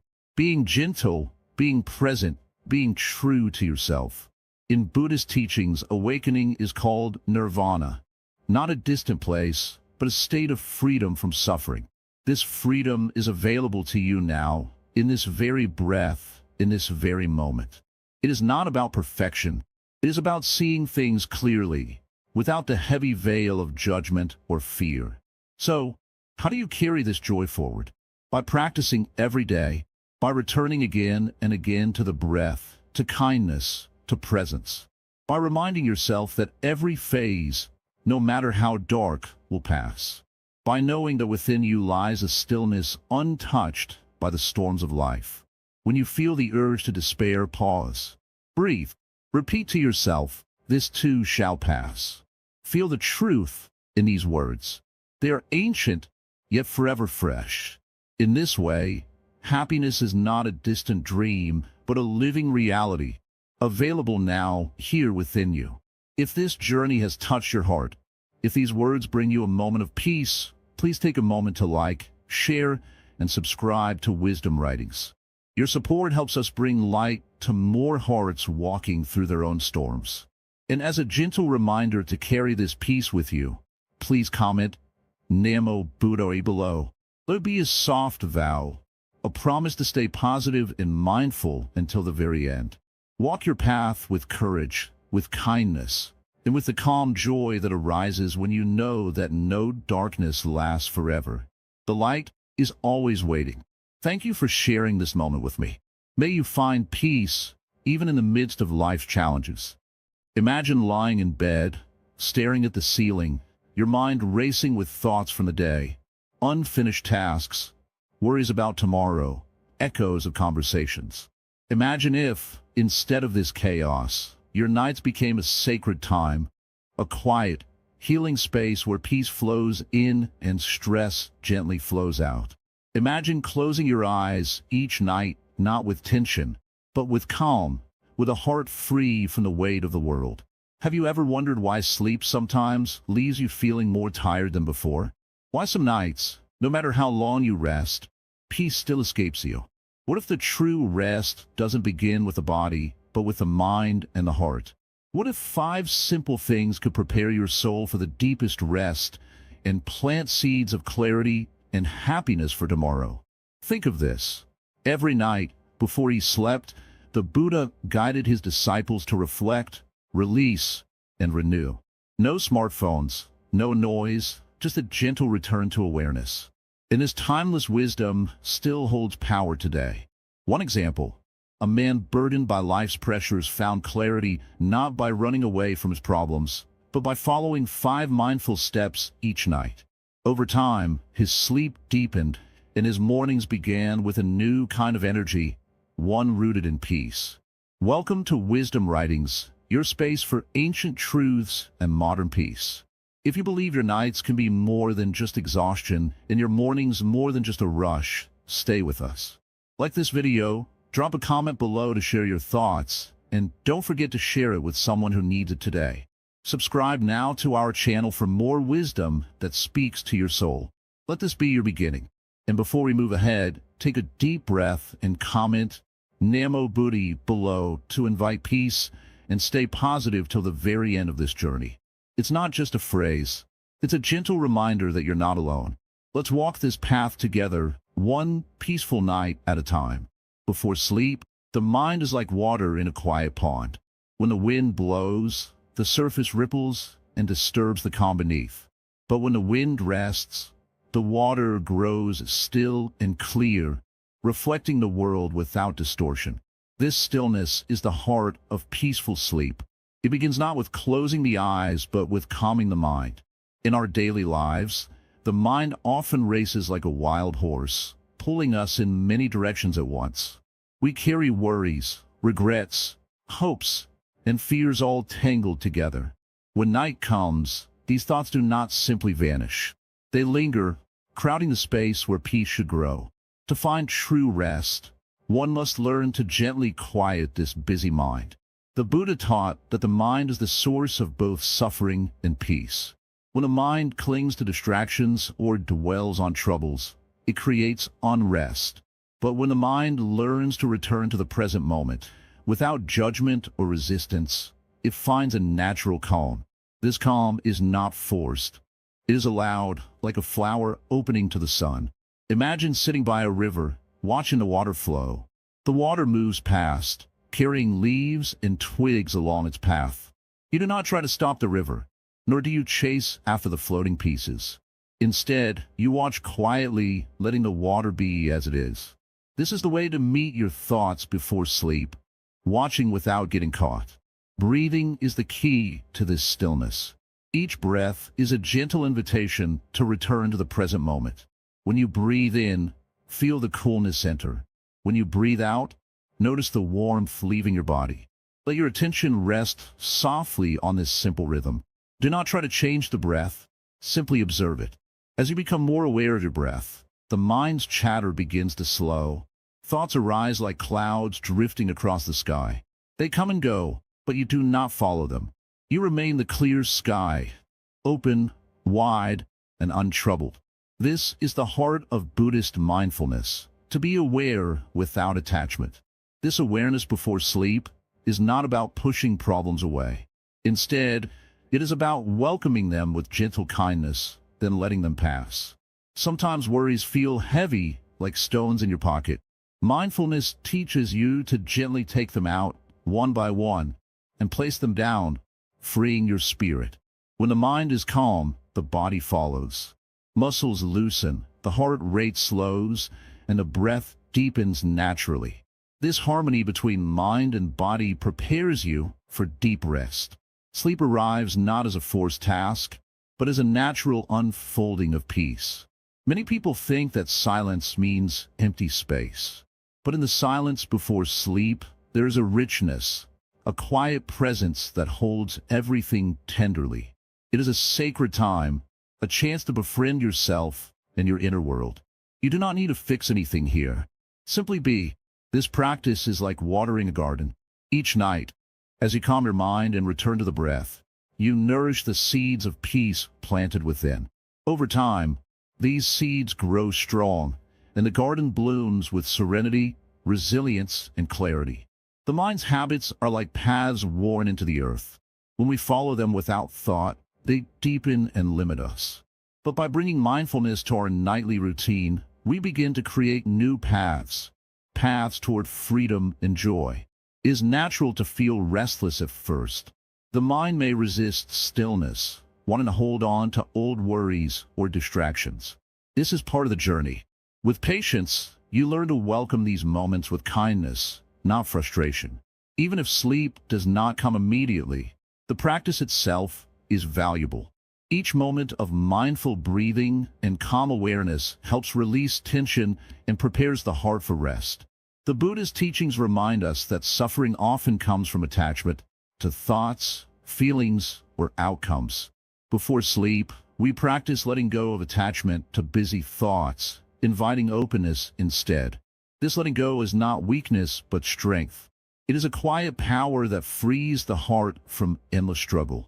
When a mind rests in this freedom, sleep follows easily and deeply. Try to bring this simple mindfulness to your nightly routine. Sit quietly for a few minutes, focus on your breath, and watch your thoughts as they arise and pass. Notice how your body feels. Notice the gentle rhythm of your breath. Allow yourself to settle. If worries come, greet them gently. Say to yourself, "It is okay to feel this way. I will return to my breath." You do not need to chase away the worries. Simply invite them to rest beside you without disturbing your peace. Remember, the mind is not your enemy. It is a friend that needs care and understanding. By learning to calm the mind before sleep, you give yourself a precious gift, a place of safety and healing. In this quiet space, you reconnect with your true nature, the part of you that is always calm, always present, always whole. Night after night, this practice builds a foundation for deep rest and inner peace. You awaken refreshed, with a mind clearer and a heart lighter. This is the essence of the Buddha's wisdom. Peace is not found in the outside world, but in the quiet sanctuary within. So, before you close your eyes tonight, remember to come home to yourself. Breathe, watch, let go. In this simple way, your sleep becomes a journey to peace. In the quiet moments before sleep, the mind often lingers on the day's events. We replay conversations, revisit our actions, and sometimes hold on tightly to regrets or worries. This habit, common to all, is like carrying a heavy bag filled with stones, each thought adding weight, each memory a burden. But what if, instead of clutching these stones, we could gently set them down? What if the night could be a sacred space to release, to cleanse, and to prepare for renewal? The Buddha taught that suffering comes not from the events themselves, but from our attachment to them. Holding on to anger, sadness, or disappointment is like gripping a hot coal. It burns us more than anyone else. When we reflect on our day, It is natural to see mistakes or failures, but these are not chains meant to bind us forever. They are lessons, whispers of wisdom, calling us to awaken. As you lie down to rest, begin by observing your day without judgment. Picture your day as a river flowing by. Watch the moments come and go, the happy, the hard, the ordinary, all passing through. Notice how the river never holds on to any single drop. Like this river, your mind too can learn to let go. Begin by recalling one moment of kindness you gave or received. It may be small, a smile to a stranger, a kind word to a friend, a moment of patience with yourself. Hold this moment gently in your mind. Feel the warmth it brings. This simple act of kindness is a light that can brighten the darkest night. It reminds you that you are connected, that compassion lives within. Next, turn your attention to any difficult moments. Perhaps someone said harsh words, or you felt overwhelmed by worries.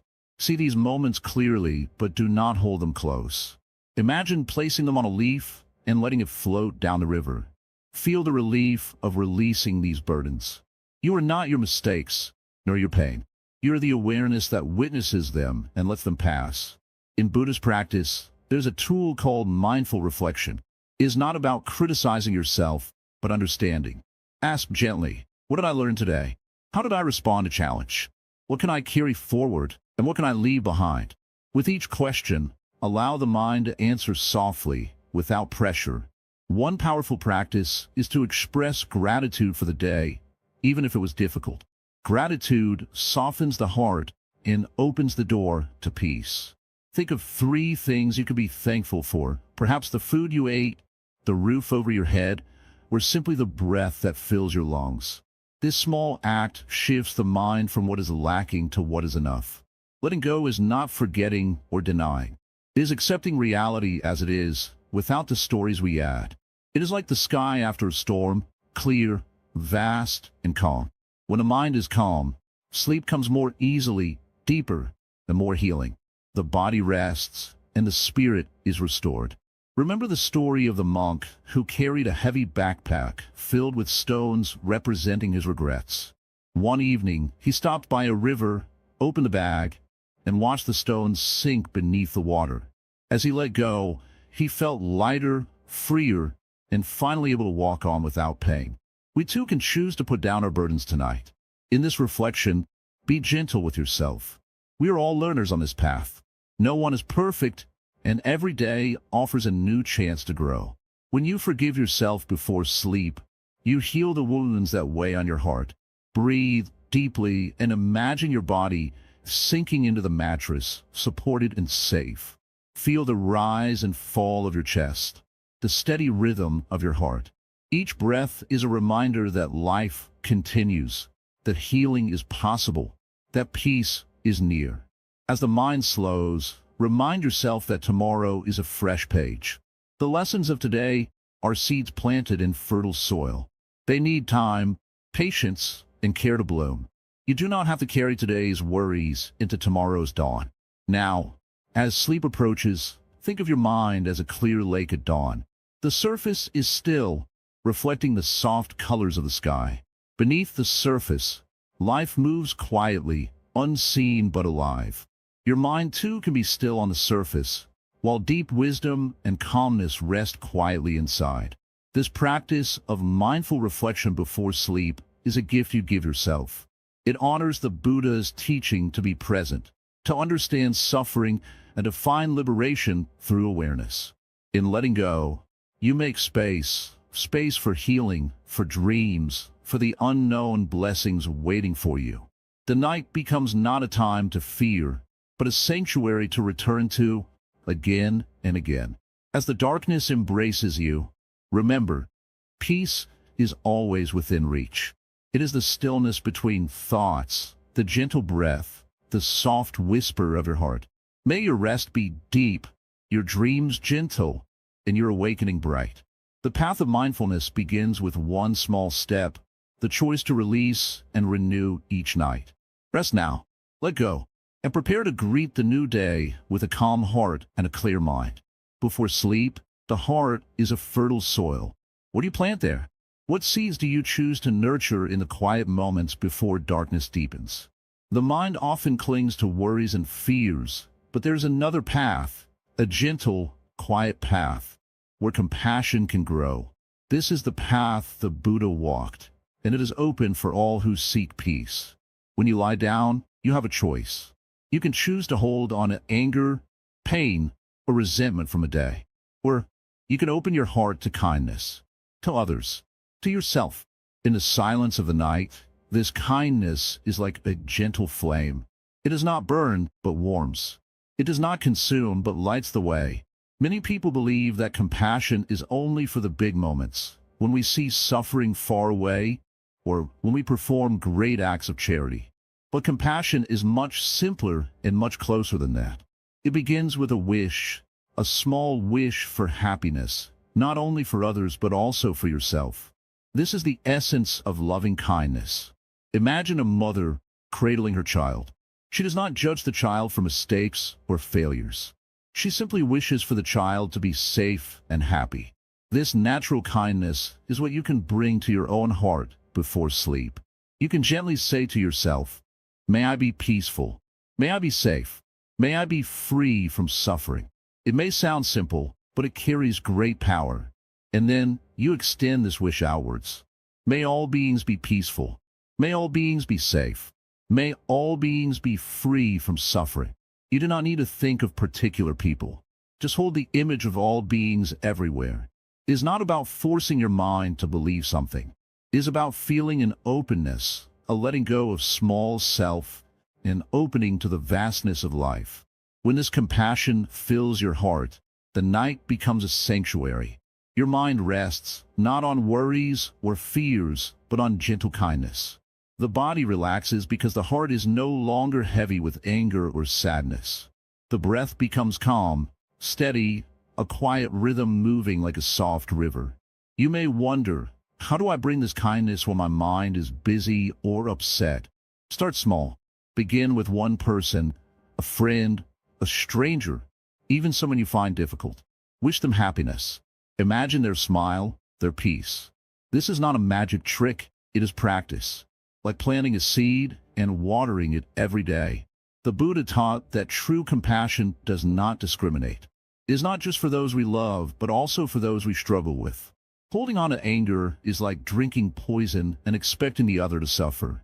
Compassion frees you from this poison. It opens your heart to a wider world where peace is possible. Before sleep, this compassion is like a gentle balm. It heals the wounds of the day.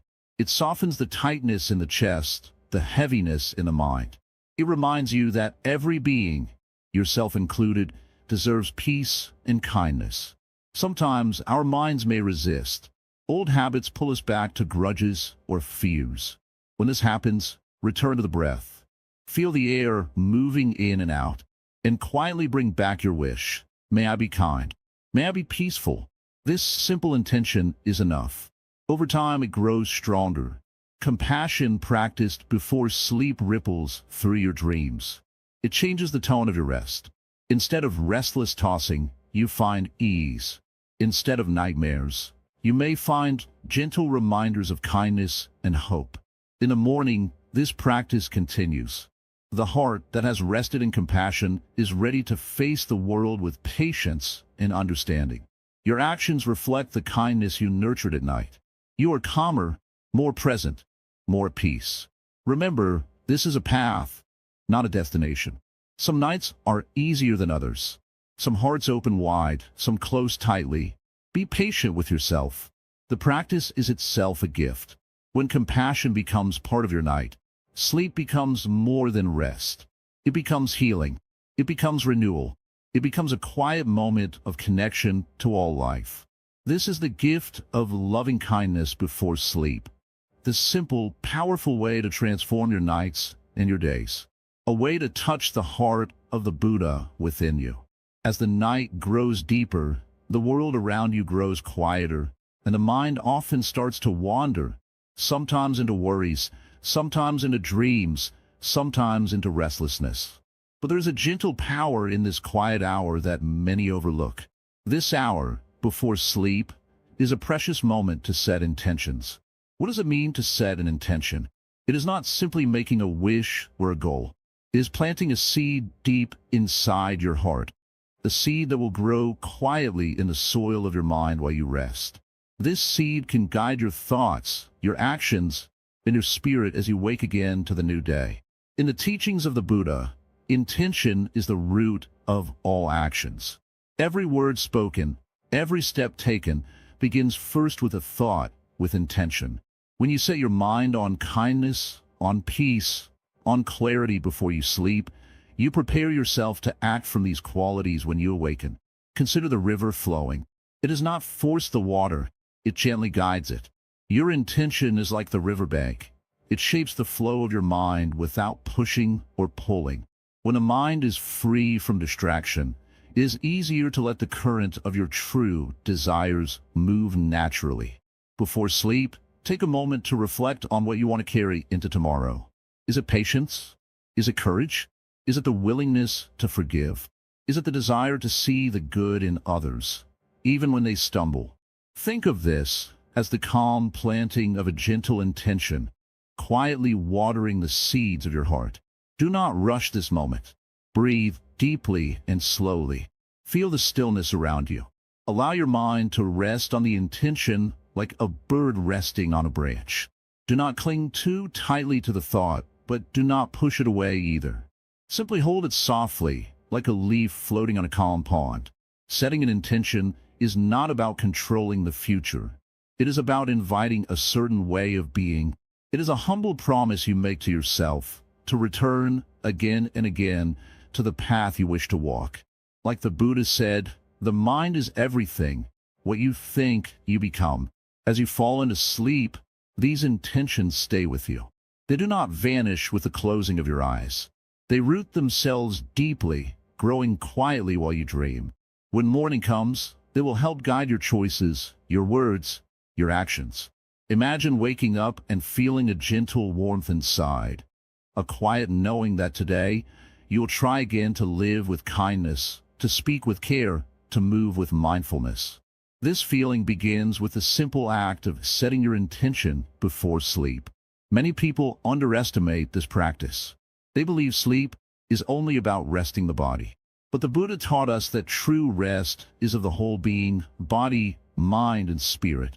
When your mind is calm and your heart holds clear intentions, the body follows and true rest is found. Try this tonight.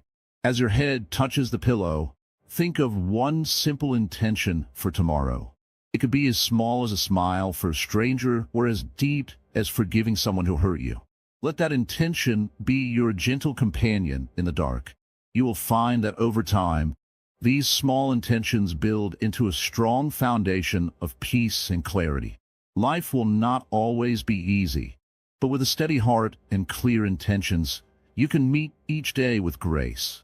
There's no need to judge yourself if the mind wanders or if you forget sometimes.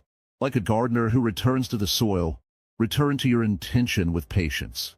Each night is a new chance to plant seeds that grow into wisdom.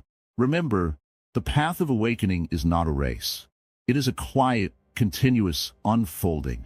Setting intentions before sleep is a step on this path, a step towards living gently, deeply, and with purpose. So tonight, before you drift into dreams, ask yourself, what intention will I set for tomorrow? What quality do I wish to nurture? What kindness can I carry in my heart? This simple practice connects you to a long line of seekers who found peace not by changing the world all at once, but by changing their hearts slowly, one night at a time. When the mind rests with intention, sleep becomes a sacred practice, a time of healing and growth. The body regenerates, yes, but the soul also grows stronger, guided by the gentle light of your own will. There's great power in this quiet ritual. It does not require words, nor does it demand effort. It only asks for your attention, your sincerity, and your willingness to be present with yourself. Tonight, as you lie still, let your intention be like a lantern in the dark, softly glowing, guiding you through the night and into the new day. In this way, sleep is not the end of the day. It is the bridge to the life you wish to live. a life filled with peace, compassion, and awareness. The Buddha said, "All that we are is the result of what we have thought." So think kindly, think clearly, think deeply, and as your breath slows and your body sinks deeper into rest, know that the intentions you set now will carry you gently forward. May your night be peaceful. May your intentions be pure. May you awaken with a heart full of hope and a mind ready to live well. This is the quiet power of setting intentions before sleep. A simple practice that can transform your nights and your days. It is the gift you give yourself, night after night, moment by moment, step by step. Now let us sit quietly and breathe together. The breath is the thread that connects us to life itself, steady and gentle. When the mind wanders, it is the breath that brings us back, always present, always calm. Before sleep, the breath becomes the anchor that holds us in the present moment. This is a simple truth, yet so profound. You may not realize how often your breath changes throughout the day. When you are anxious, the breath becomes quick and shallow. When you are angry, it tightens, trapped in the chest like a bird in a cage. But when you are peaceful, the breath flows slow and deep, like the ocean's endless rhythm. To prepare for deep sleep, you must first invite this calm rhythm into your body. Lie down gently. Feel the weight of your body on the bed or the floor. Notice how your body touches the surface beneath you. Do not try to change anything. Simply feel. This is the beginning of body awareness.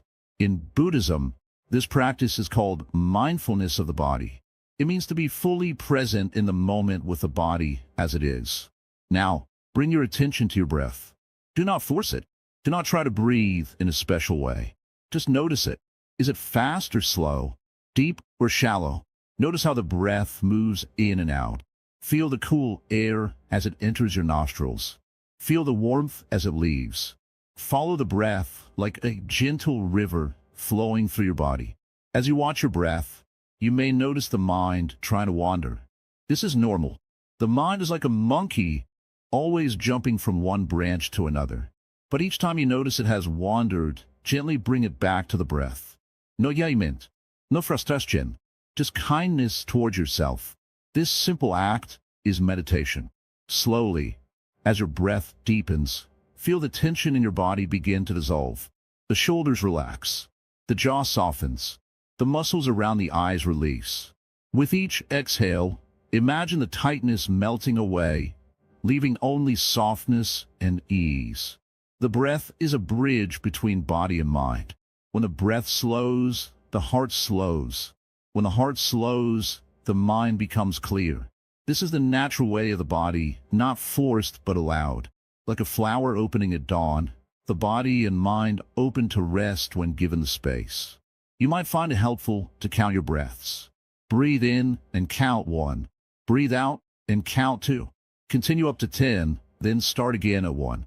If your mind wanders, simply start over. This counting is not about control, but about gentle guidance. With every breath, you are planting a seed of peace in your heart. This seed grows quietly through the night, bringing nourishment to your soul. When morning comes, you will find that seed blossoming in clarity and calm.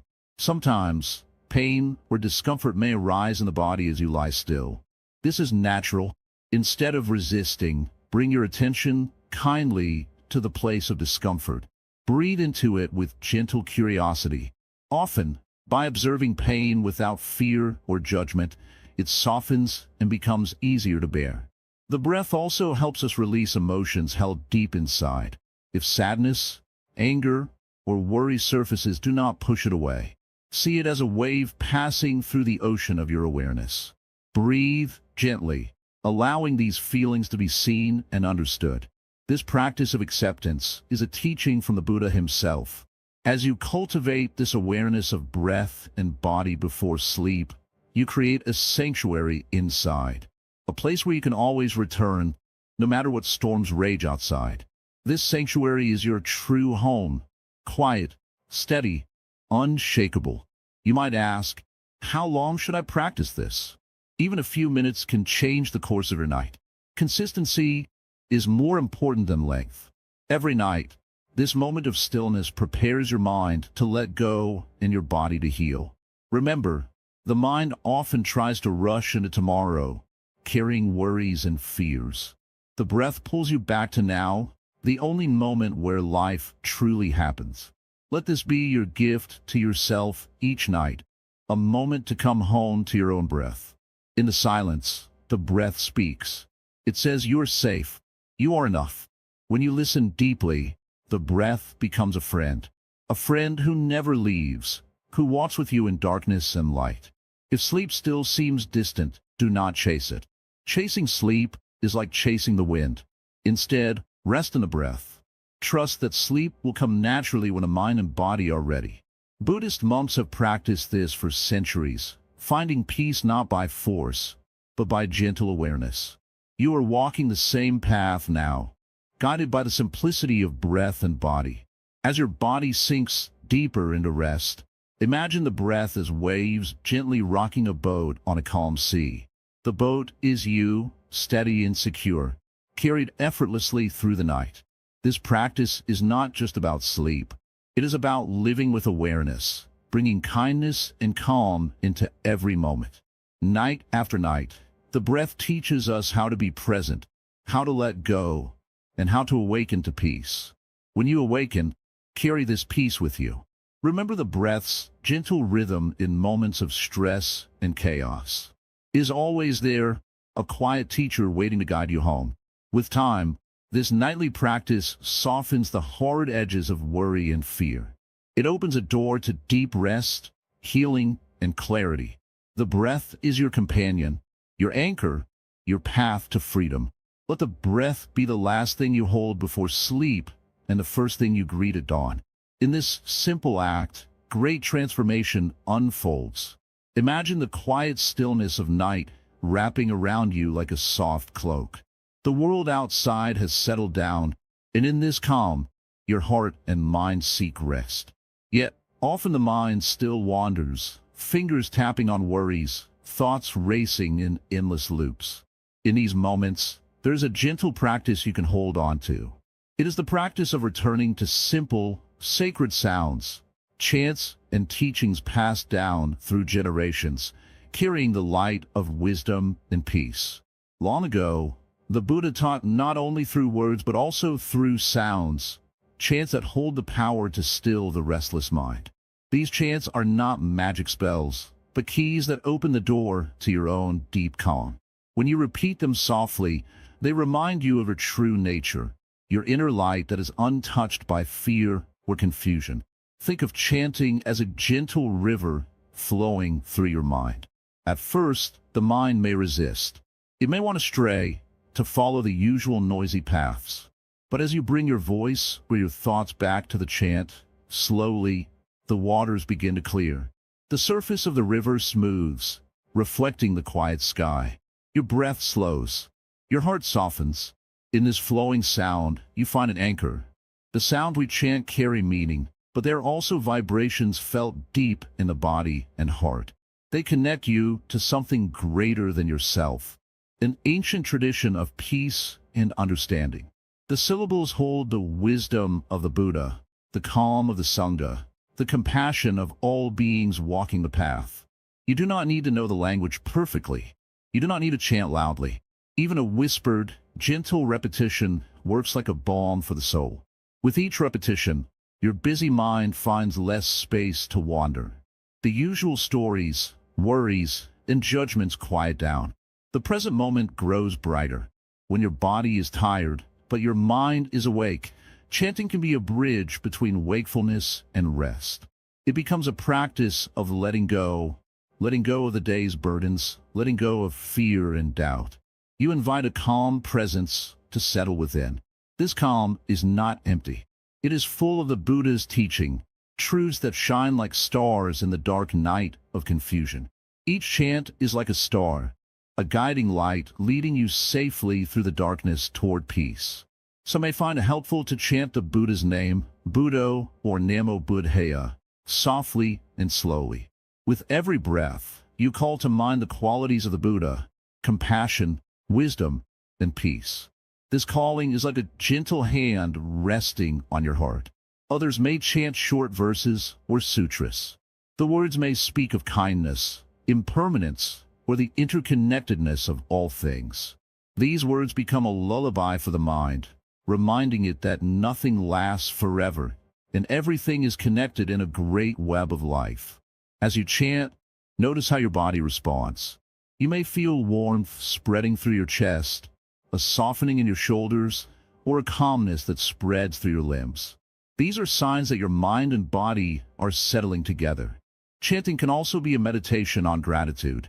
With each sound, you offer thanks for the day's lessons, the people you met, the breath that carried you through challenges.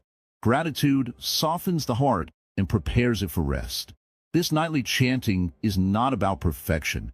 It is about returning again and again to a simple practice that roots you in the present.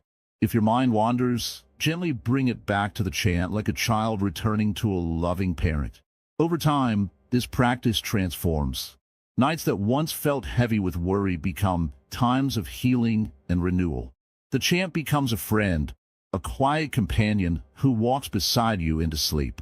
Sleep, then, is not a hurried escape, but a gentle unfolding.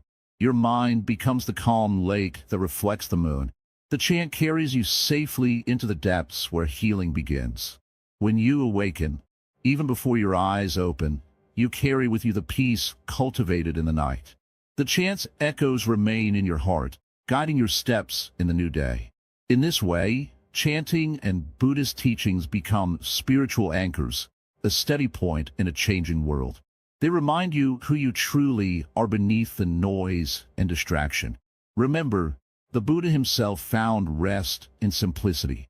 He showed that true peace comes not from external things, but from within. Chanting helps us touch that inner peace night after night. So, as you prepare for sleep, offer yourself this gift. Find a quiet place. Close your eyes softly. Let your breath be natural and easy. Begin to chant slowly, letting each syllable flow from your heart. Do not rush. Do not force. Simply let the sound be there, carrying you closer to stillness. If your mind feels heavy with worries, imagine placing them gently into the chant, like leaves floating down a calm river. Watch them drift away, leaving you lighter, freer. With each breath and chant, you are walking a sacred path, connecting to the wisdom of those who have walked before. You are joining a great circle of peace. This simple practice, done night after night, becomes a wellspring of calm and clarity. It prepares your spirit, not just for sleep, but for awakening. In the silence after the chant, feel the presence of peace. Let it fill you completely. This is your true home, always waiting beneath the surface of your busy mind. And as you rest, know that you are safe, held by the endless kindness of the universe. There's no need to do more than this. Just chant, breathe, and rest in the quiet embrace of the night. This is the art of resting well, the art of returning to yourself again and again. You do not have to carry the day's burdens into your dreams. The chant carries them for you. In this gentle ritual, your heart learns to let go. Your mind learns to soften. Your body learns to heal.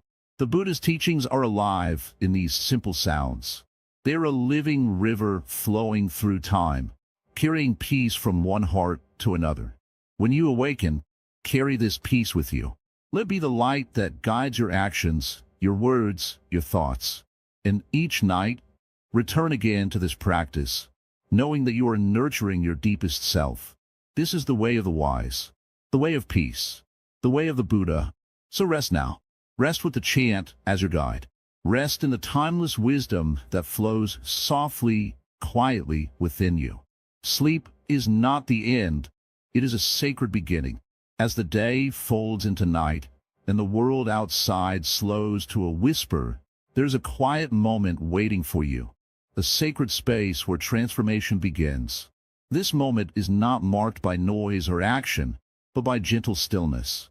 The night invites you to come home to yourself. It asks only one thing, to be present. You may wonder, what happens when the world is silent? When all the distractions fade? what fills the space left behind. This silence is not emptiness. It is the seabed of awakening.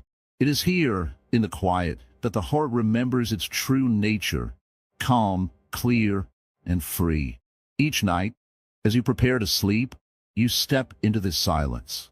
You leave behind the worries, the doubts, and the restless chatter that often fills your mind. This is a practice, a ritual of letting go. Like a river flowing gently downstream, you release what no longer serves you. You do not force it. You simply watch and allow. In this process, the teachings of the Buddha become alive within you, not as words read or heard, but as lived experience. You learn that peace is not something to be found outside, but something to be uncovered within. Night after night, as you repeat your mindful steps, something begins to shift. The mind becomes quieter, softer. The heart grows lighter, more open. There's a deep transformation that happens in the darkness. Not the kind of transformation that shouts or demands attention, but a silent one. A gentle unfolding of your true self. This transformation does not happen all at once, nor does it happen in grand gestures. It happens in the small moments. The breath you notice, the kindness you extend to yourself, the forgiveness you offer quietly before sleep. Think of the night as a teacher.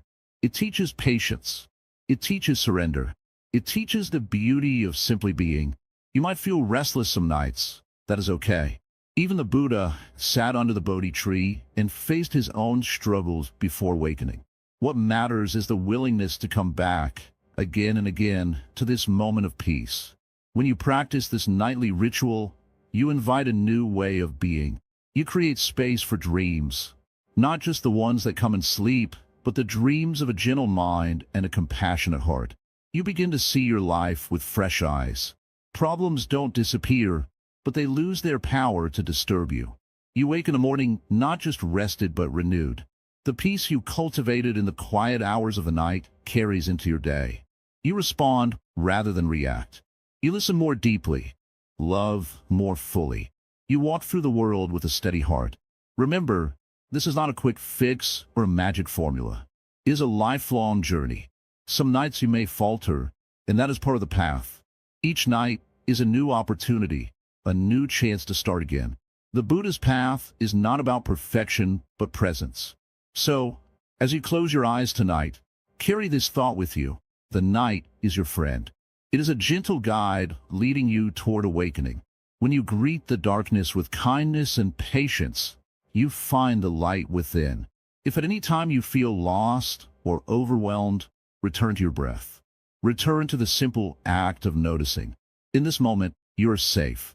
In this moment, you are whole. This is the silent transformation, the awakening that happens quietly, without fanfare, beneath the surface of everyday life. It is the deepest kind of healing and the truest kind of freedom. Thank you for walking this path with Wisdom Writings. If this message has touched your heart, please like this video, share it with someone who might need it, and most importantly, subscribe to our channel. Your journey toward peace matters to us. Before we end, I invite you to write Namo Buddhoi in the comments below. Let this simple phrase be your anchor, your reminder of the peace you carry within. Let it be a light to guide you through every night, every challenge, every moment. May your nights be peaceful. May your heart be calm. And may you awaken each day to the quiet joy of being truly alive. Imagine waking up one morning feeling calm and peaceful. You start your day with a smile, ready to face whatever comes. But suddenly, someone cuts in front of you in traffic, or a harsh word is spoken at work. In that moment, a fire begins to burn inside. Anger rises, and it feels like you lose control. What if you could stop that fire before it even starts? What if anger didn't control your life anymore? Have you ever noticed how quickly anger takes over? Why does a small irritation sometimes explode into a big reaction? Can we really live without getting angry at all? These questions are not just random thoughts. They hold the key to a happier, more peaceful life. Think about a simple moment. You spill your coffee, and frustration fills your mind. You snap at someone nearby, and instantly regret it. It's so easy to let anger take over, But what if there was another way? A way taught thousands of years ago by a man named Buddha, a way to never get angry again. Welcome to Wisdom Writings. Here, you'll discover simple yet powerful lessons from Buddhism that can change your relationship with anger forever. If you want peace instead of rage, calm instead of chaos, stay with us. Like, comment, share, and subscribe to our channel to learn more. Please drop down your thoughts in the comments below. And as you watch, remember to comment Namo Buddhari to keep your heart positive and open till the very end of the video. Anger is like a wildfire in the mind. It burns quickly and spreads fast, destroying calm and kindness. But anger is not born out of the situation itself. It is born out of how we see the situation. Often, we hold on to wrong ideas and expectations, and when reality does not match, anger follows. In Buddhism, anger is seen as one of the three poisons that cloud the mind. It blinds us, hurts others, and harms ourselves more than anyone else. But Buddha also taught us that anger is a choice. We can learn to recognize it early, understand why it arises, and respond differently. Every day, many of us fight this battle with anger. At home, at work, even in our own thoughts. But this struggle is not hopeless. The path to freedom starts with small steps, observing our feelings without judgment, breathing through the heat of anger, and reminding ourselves of the peace we desire. As you watch this series, you will learn practical tools to stop anger before it controls you. You will see how changing your mind can change your life. Remember, the fire inside can be tamed. The first step is to want that peace and to take the journey with an open heart. Imagine sitting quietly by a calm lake. The surface is still, reflecting the sky and the trees perfectly. When the wind blows gently, small ripples appear. But if a strong storm comes, the water becomes wild and chaotic. Our mind is very much like this lake. When the mind is calm, there is peace. When anger storms within, the mind is disturbed and unsettled. Buddha taught that anger arises from misunderstanding.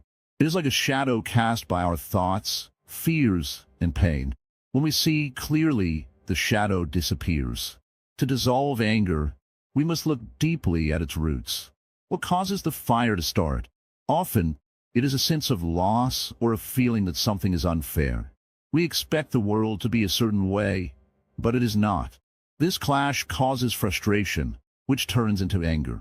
But if we learn to see things as they truly are, not as we wish them to be, anger loses its power. This is not easy at first. The mind is like a wild horse, eager to run and jump. It takes practice and patience to tame it. The Zen master does not fight the horse with force, but guides it gently, step by step.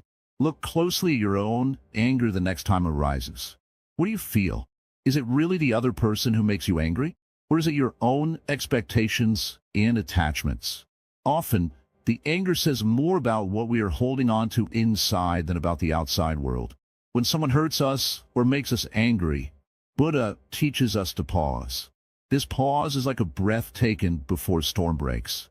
In that moment, we can choose not to feed the fire. Instead, we watch the feelings come and go like clouds passing in the sky. They do not stay forever. This watching is called mindfulness. It is the first step to peace.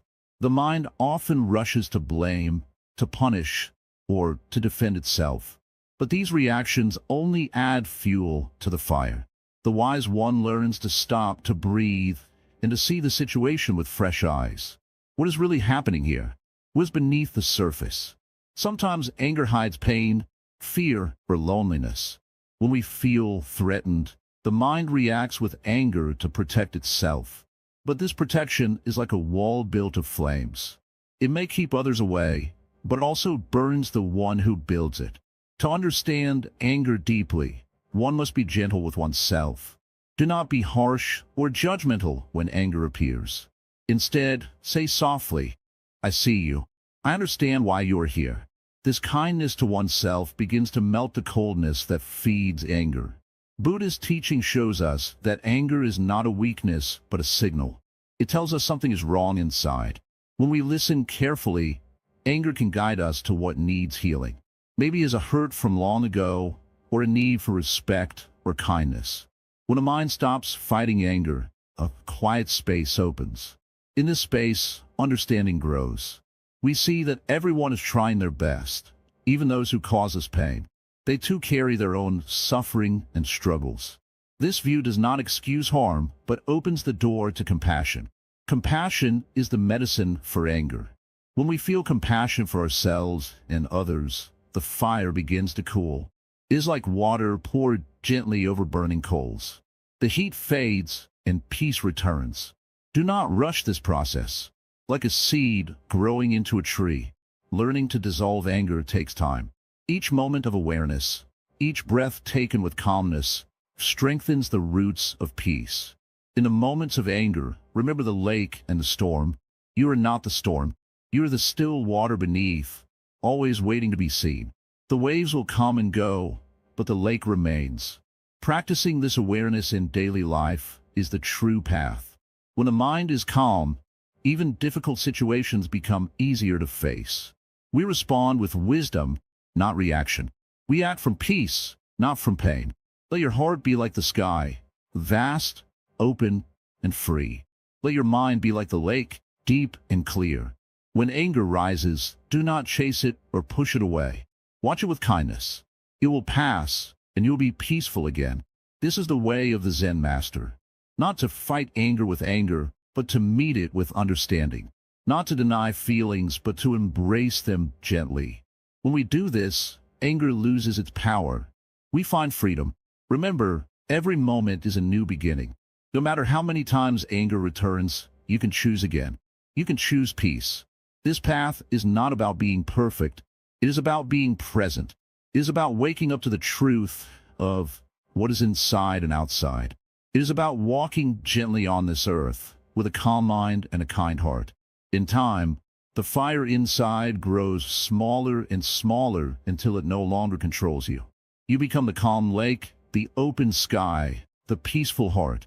This is the gift of Buddhist wisdom, not a magic trick, but a practice of love and awareness. It is simple, but it takes courage. Courage to look within and to change. So, take this teaching with you. When anger rises, breathe deeply. See it clearly. Understand it kindly. And watch it pass. The road to peace begins with a single step, the step of awareness. Imagine sitting quietly by a still pond. The surface is calm, smooth like glass. You see your reflection perfectly. Every line, every shadow, every detail. Now imagine a strong wind blows, the water ripples, and the reflection breaks into pieces, scattered and unclear. The image is not the water itself. It is only a reflection. If the water is disturbed, the reflection changes. In the same way, anger is often a reflection of something deeper inside us. It is like ripples on the surface of the mind. The real cause lies beneath, hidden from plain sight. Most people only see the angry reaction and believe it is caused by the outside event, the rude word, the unfair treatment, or the accident. But the truth is that anger is born inside. It grows from our thoughts, beliefs, and feelings about what happened. When a mind is peaceful, even harsh words can be heard without fire. When a mind is calm, difficulties can pass like clouds in the sky, not storms to fear. But when the mind holds pain, fear, or confusion, even a small insult can feel like a deep wound. Many times, anger comes from misunderstanding ourselves and others. We want things to be a certain way. We expect respect, fairness, or kindness. When these expectations are not met, we feel hurt, and that pain often turns into anger. But these expectations are like mirrors that reflect only what we want, not what really is. Think about how a child throws a tantrum when things do not go their way. The child wants immediate satisfaction and feels frustration when delayed. The child does not see the bigger picture, only their own desire. Adults do the same, though less openly. Our desires, attachments, and self-image shape how we react. When something threatens these, anger arises as a shield, a way to protect the fragile self. To discover the true cause of anger, one must look deeply inside. The Zen master would say, "Do not chase the wind, do not fight the waves. Instead, look at the mind itself. Notice how thoughts come and go. See how feelings rise like clouds and fade away. When anger appears, do not run from it. Do not push it away. Simply watch it like a curious observer. Ask yourself gently, why am I angry? What am I holding on to? Is it fear? Is it pride? Is it pain from a past experience? Often, anger hides other feelings, hurt, shame, loneliness. When we're willing to face these hidden feelings, anger loses its power. The mind is like a mirror. If the mirror is clean, it reflects clearly. If it is dirty, the reflection is blurred. The work is to clean the mirror gently, without force or judgment. This means practicing awareness every day, watching our reactions, understanding their roots, and allowing space for healing. Anger can also be a teacher. It shows us where the mind is weak or confused. It points to places inside that need care and attention. Instead of blaming others or the world, we can use anger as a mirror to look within. What does this anger reveal about me? What does it ask me to understand? When we begin to see anger this way, it changes. It is no longer a wild enemy, but a message. The message tells us to slow down, breathe, and look closer. It asks us to question our thoughts, to challenge our beliefs, and to open the heart. Imagine you are holding a hot coal in your hand. The longer you hold it, the more it burns you. Anger is like that coal. Holding on to it only causes suffering. But if you let it go, it falls away and peace returns. Letting go starts with seeing the cause, understanding the fire beneath the flames. The Buddha taught that all things arise from causes and conditions. Nothing appears without reason. Anger is no different. It is not random or sudden. It comes from certain seeds planted in the mind, seeds of desire, ignorance, and attachment. By recognizing these seeds, we can choose not to water them. The practice is simple but not easy. It asks for patience and kindness towards oneself. When anger arises, pause. Take a deep breath. Feel the body's reaction. Notice the tightness, the heat, the tension. Then ask softly, what is this anger trying to protect? What does it want me to see? In this moment of awareness, anger begins to lose its grip. The mind opens to calm and clarity. This space is the beginning of freedom. Sometimes, the cause of anger is pride. We believe we must be right, respected, or in control.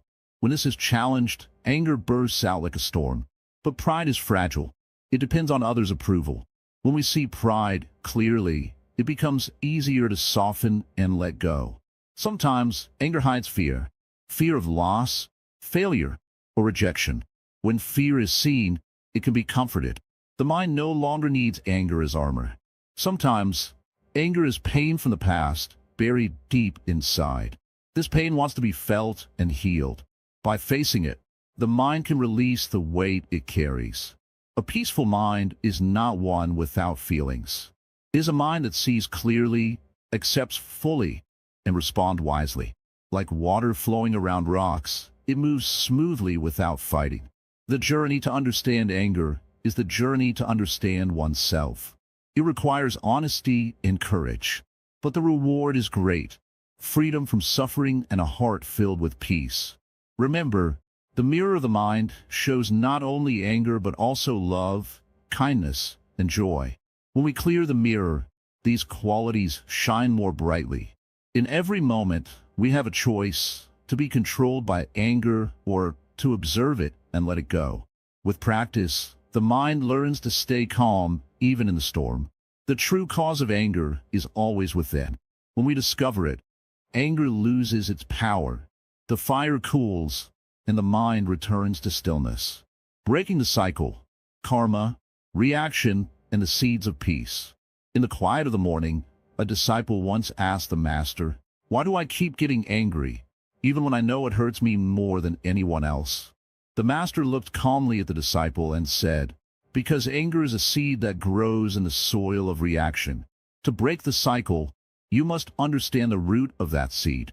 Anger is like a flame that starts small but quickly spreads, burning everything in its path. Yet, it is not the flame itself that causes suffering. It is how we feed it, how we react to it, that decides whether it grows or dies out. This is the way of karma, the law of cause and effect. Every action we take, every word we speak, plants seeds in the garden of our mind. When anger arises, it is a sign that a seed of pain or misunderstanding has been watered by our reaction. This reaction is often automatic, like a wave that rises and crashes without thought. But what if we could pause?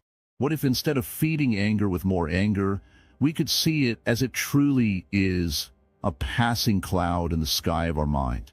The Master taught that karma is not punishment or reward from some distant force. It is the natural result of our actions. When we act in anger, we plant seeds that will grow into more suffering. When we act with calm and wisdom, we plant seeds of peace. The choice is always ours, though often we forget this simple truth. Consider this. When someone insults you, the first reaction is to feel hurt and angry. You want to strike back, to defend yourself. This is the cycle of karma in action. Anger meeting anger, pain meeting pain. But the Master said, to break the cycle, do not meet fire with fire. Instead, meet it with water, the coolness of understanding. Understanding is the key that opens the door to freedom. When anger rises, ask yourself, why am I feeling this way?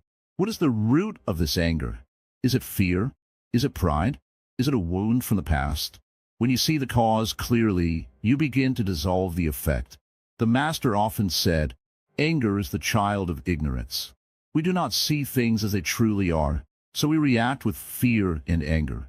But with awareness, we see the impermanence of all things, how situations change, how words lose power when not fed by emotion.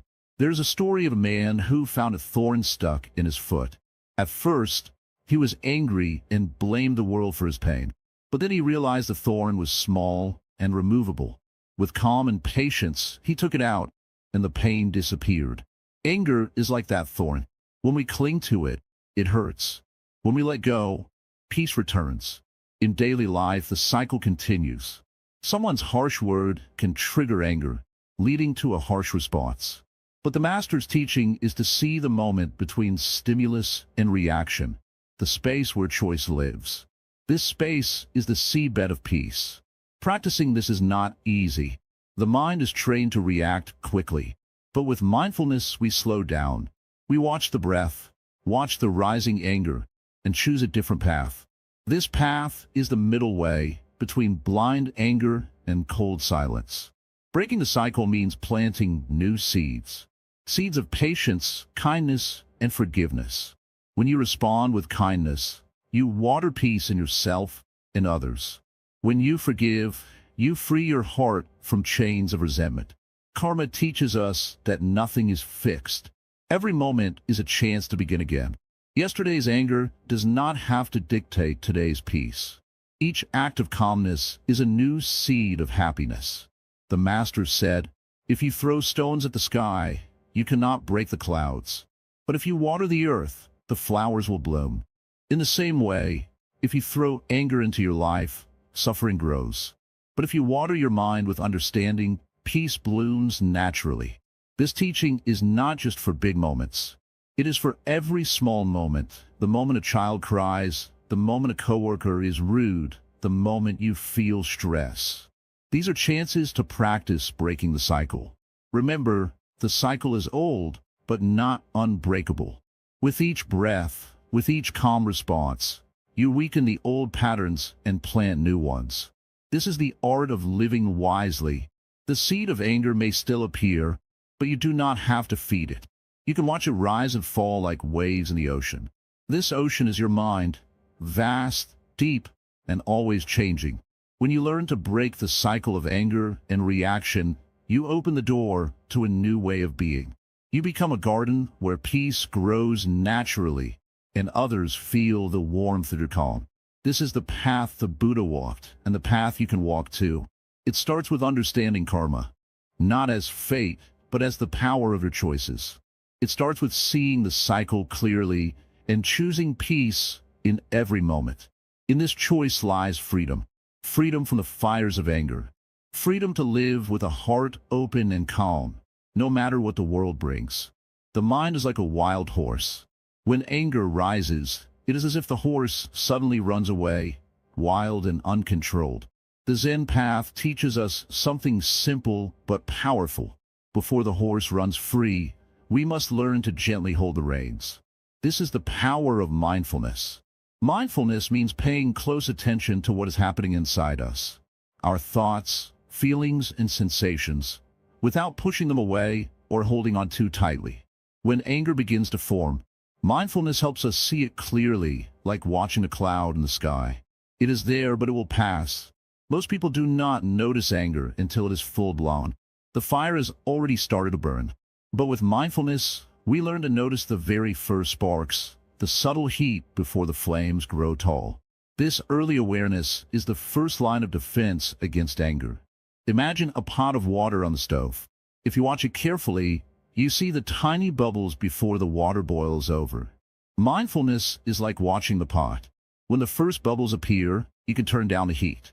If you wait until the water spills, it is too late. Training the mind takes time. It is not magic or quick fix. But with patience it becomes natural. When anger rises, instead of reacting immediately, the mindful person pauses. They breathe deeply, feeling the breath move in and out. This simple act slows down the rushing mind. When you are mindful, you create space. Space between feeling and action. This space allows you to choose how to respond, rather than being swept away by anger. It is like stepping back from a roaring river and watching it flow, rather than jumping in and getting carried downstream. The Buddha taught that all feelings come and go. They're like waves in the ocean. Some waves are calm, some are rough, but the ocean itself remains still.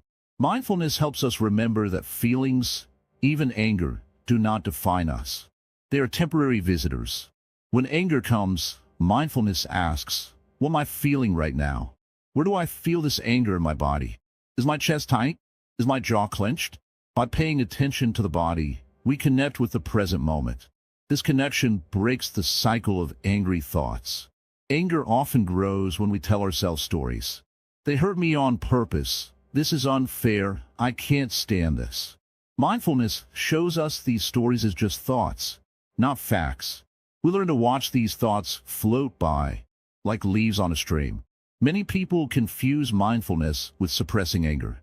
But true mindfulness does not push feelings away or hold on to them. It welcomes them kindly, understanding their nature. This gentle acceptance helps anger lose its power over us. Mindfulness also brings kindness to the mind. When we recognize anger without judgment, we reduce the tension inside. We stop fighting ourselves. This inner peace weakens anger's hold. In daily life, mindfulness can be practiced anytime. When walking, feel each step. When eating, notice the taste and texture of food. When talking, listen fully without planning your answer. These simple acts train the mind to stay present. Over time, as mindfulness grows stronger, the mind becomes clearer. Confusion fades. The root causes of anger, such as impatience and attachment, become easier to see and understand. With understanding comes freedom. The Zen master does not promise that anger will disappear instantly. Instead, the master invites us to become more aware, more patient, and more present. Each moment of mindfulness is a small victory over the fire within. Sometimes, anger will still come, but with mindfulness, we meet it like an old friend, not with fear or hatred, but with calm curiosity. We watch it arise, stay for a moment, and then gently let it go. In this way, mindfulness becomes a shield and a guide. It protects us from being swept away by strong emotions. It shows us the way back to peace again and again. The journey to calm the mind is never a straight path. Sometimes we fall back into anger. Sometimes we forget to be mindful. This is natural. What matters is to keep returning, to keep training the mind with kindness and care. Each day offers a new chance to practice, a new moment to notice the breath, the body, the thoughts. With steady practice, mindfulness becomes like a light inside, shining softly even in the darkest moments. This light reminds us, anger is not the master of our mind. We are. The power to choose peace is always within us, waiting to be awakened. So, the wise walk the path of mindfulness, not to escape life, but to fully live it with calm and clear eyes. This is the beginning of true freedom from anger. When anger arises in the heart, it is like a storm cloud covering the sky. It blocks the light of the sun, making the world seem dark and cold. But beneath this storm, there's always a calm and gentle earth waiting to be seen. This calm is the nature of compassion. To understand compassion is to begin the path of transforming anger into peace. Many believe that anger must be fought with anger or ignored until it goes away. But these ways only feed the fire. Compassion, the great teaching of the Buddha, is not weakness or surrender. It is the power that softens the heart and clears the mind.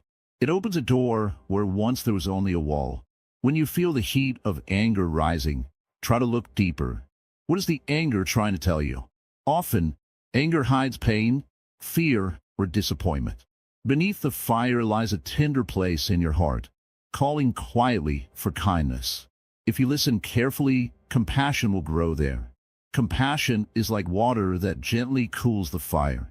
It does not destroy the flame, but makes it gentle, so it no longer burns and harms. This water is not just for others, but also for yourself. To be compassionate means to see your own suffering with kindness, not judgment. When you care for yourself, the anger that once ruled you will lose its grip. The Buddha taught that all beings desire happiness and want to avoid suffering. Even those who anger us carry this wish in their hearts. When we remember this, our anger softens. We begin to understand that the cause of anger is often confusion and pain, not evil or hate. Try this when anger comes. Instead of pushing it away, welcome it gently. Breathe deeply and say to yourself, "May I be kind to myself in this moment." Then say, "May those who hurt me find peace." These words may feel strange at first, but with practice, they become seeds of peace in the mind. Compassion is a practice, like planting a garden. At first, you plant a single seed of kindness. With time, watering and care, that seed grows into a strong tree that offers shade and comfort. Every act of kindness, even small, helps this tree grow. When you respond to anger with compassion, you break the chain of suffering. You stop the cycle of pain that passes from one heart to another. Instead of fighting fire with fire, you choose to bring calm waters that heal. Many people believe compassion means accepting all harm silently. But true compassion is wise. It knows when to set boundaries gently, when to speak truth with love, and when to let go. It does not allow others to hurt you endlessly, but does not feed anger by fighting harshly. Compassion connects us to the world. It reminds us that we are not alone in our pain or struggles. When you feel anger, think of it as a signal that your heart needs care, not battle.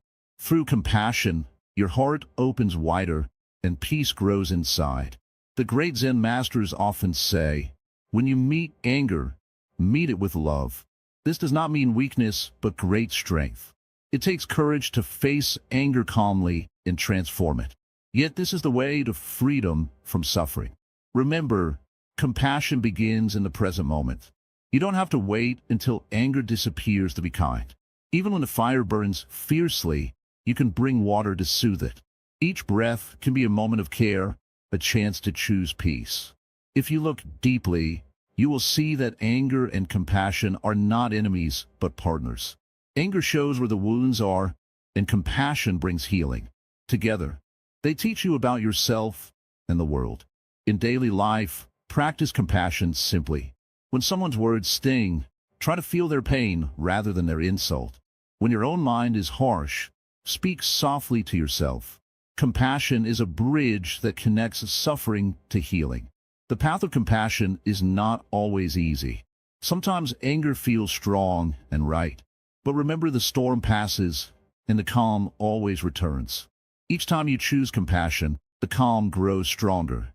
In time, you will notice your heart changes. You will not be easily shaken by anger. You will respond to life's difficulties with gentle strength. This is the true power of compassion. To live without anger does not mean to avoid feelings, but to understand and transform them. Compassion teaches us that all feelings are part of life's flow. By embracing them kindly, we find freedom. So, when the fire of anger rises, do not run away or fight it blindly. Meet it as a friend in need of care. Pour the water of compassion gently, and watch the fire soften and fade. This is the practice of the Buddha, the path to peace. When your heart is full of compassion, anger loses its power. Your mind becomes clear, your life more joyful. May you walk this path with patience and love, knowing that every step brings you closer to freedom. May your heart become a refuge for peace, both for yourself and for all beings. This is the way to never get angry again, not by force but by gentle transformation. The fire becomes warmth, the storm becomes calm, and the heart shines bright with compassion. The art of letting go is one of the deepest teachings in the path to peace. Many people think letting go means to give up or to stop caring. But true letting go is very different. It is a quiet strength that does not hold on tightly, yet it does not turn away with coldness. It is like holding a flower gently in your hand, not crushing it but not dropping it either. This is the art of detachment without becoming indifferent. In life, we often hold on too tightly to things, to people, to feelings, to ideas. We think that if we hold on, we will keep them safe or keep ourselves safe. But holding on too tight creates suffering. It is like carrying a heavy load that grows heavier with every step. The more you grip, the more the pain. Buddha taught that everything in life is changing. Nothing stays the same. Our emotions, our thoughts, even the people around us are always moving, always shifting. When we try to cling to what changes, we set ourselves up for disappointment. Anger often arises when we expect things to stay the way we want, but they don't. When we resist change, we suffer. Letting go is not about rejecting life or running away from pain. It is about accepting life as it is. When you accept, you open your heart. You see things clearly without the heavy weight of anger or fear. Detachment means you allow things to be as they are without forcing them to fit your desires. Imagine holding a cup of water. If you squeeze it too hard, the water spills. If you hold it too loosely, it may fall. You find a balance. That balance is detachment, neither too tight nor too loose. You are present with what is, without getting lost in it. Sometimes, people think if they let go, they become cold or uncaring. But Buddha's teaching shows us the opposite. When you let go of anger and attachment, your heart becomes softer, more open. You begin to care without suffering. This is called compassionate detachment. Compassionate detachment means you care deeply, but you do not carry the burden of others' actions or mistakes. You wish them well, but you do not let their behavior disturb your peace. You understand that everyone has their own path, their own struggles. When anger arises, practice letting go by watching it without judgment. Do not feed it with more thoughts. Just observe it like clouds passing in the sky. This simple act of watching is a powerful step. It creates space between you and your anger, and space is where peace grows. Letting go also means releasing the past. Many people hold on to old hurts and memories. They replay them again and again, building anger and pain like a fire that burns inside. But the past is gone. Holding on to it only burns you more. The Zen way is to bring your mind back to the present moment, where life is happening now. You cannot change the past, but you can change how you respond now. When difficult feelings come, meet them with gentle awareness. Say to yourself, "This is just a feeling. It will pass." This kindness to yourself opens the door to healing. Detach from a need to control everything. Control is an illusion, and when we try to grasp it, we create tension and anger. Accept that some things are beyond your power. This acceptance does not mean giving up. It means using your energy wisely, focusing on what you can change, your own thoughts and actions. When you practice letting go, you create freedom in your mind. Freedom from anger, from frustration, from fear. This freedom is not about escaping life challenges. It is about meeting them with a calm heart. Remember, Letting go is a practice, not a one-time event. Some days it is easy, other days it is hard. Be patient with yourself. Even a small step towards detachment is progress on the path. When you feel anger rising, pause and breathe deeply. Remind yourself that holding on to anger only hurts you. Let the feeling pass like waves on the ocean. The ocean remains calm beneath the surface, no matter the waves. In Buddhism, the lotus flower is a symbol of purity and awakening. It grows in muddy water, but rises above the mud to bloom beautifully. Your mind is like the lotus. When you let go of attachments and anger, you rise above the muddy thoughts and bloom in peace. This does not mean you avoid your feelings. Feelings are like visitors. They come and go. You do not have to invite anger to stay or force it out. Just let it visit and leave in its own time. Living with detachment allows you to respond wisely to life. When you are not chained by anger, you can choose kindness, patience, and understanding. You become the calm in the storm. Detachment also helps in relationships. When you cling too tightly to how others should behave, anger and disappointment grow. But when you let go of expectations and accept people as they are, love becomes freer and deeper. It is important to know that detachment does not mean loneliness. On the contrary, when you let go of the need to control others, you create space for genuine connection.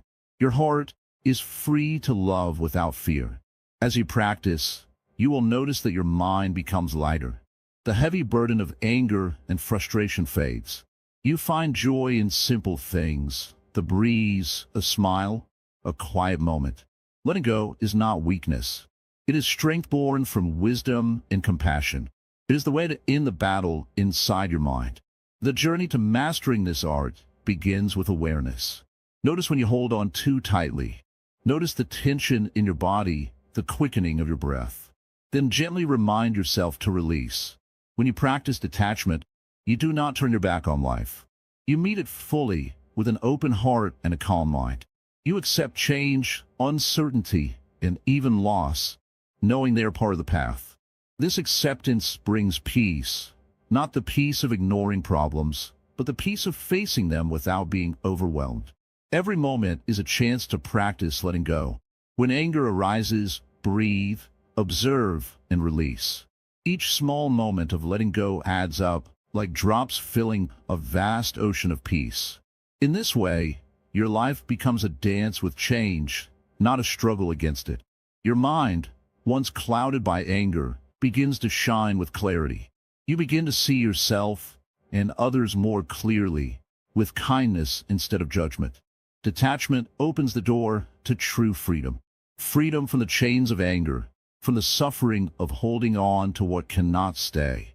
This freedom is your birthright. It is waiting for you in every moment. Just breathe and let go. Imagine a great river flowing quietly, effortlessly. Sometimes it encounters a rock or a fallen branch. It does not fight or get angry.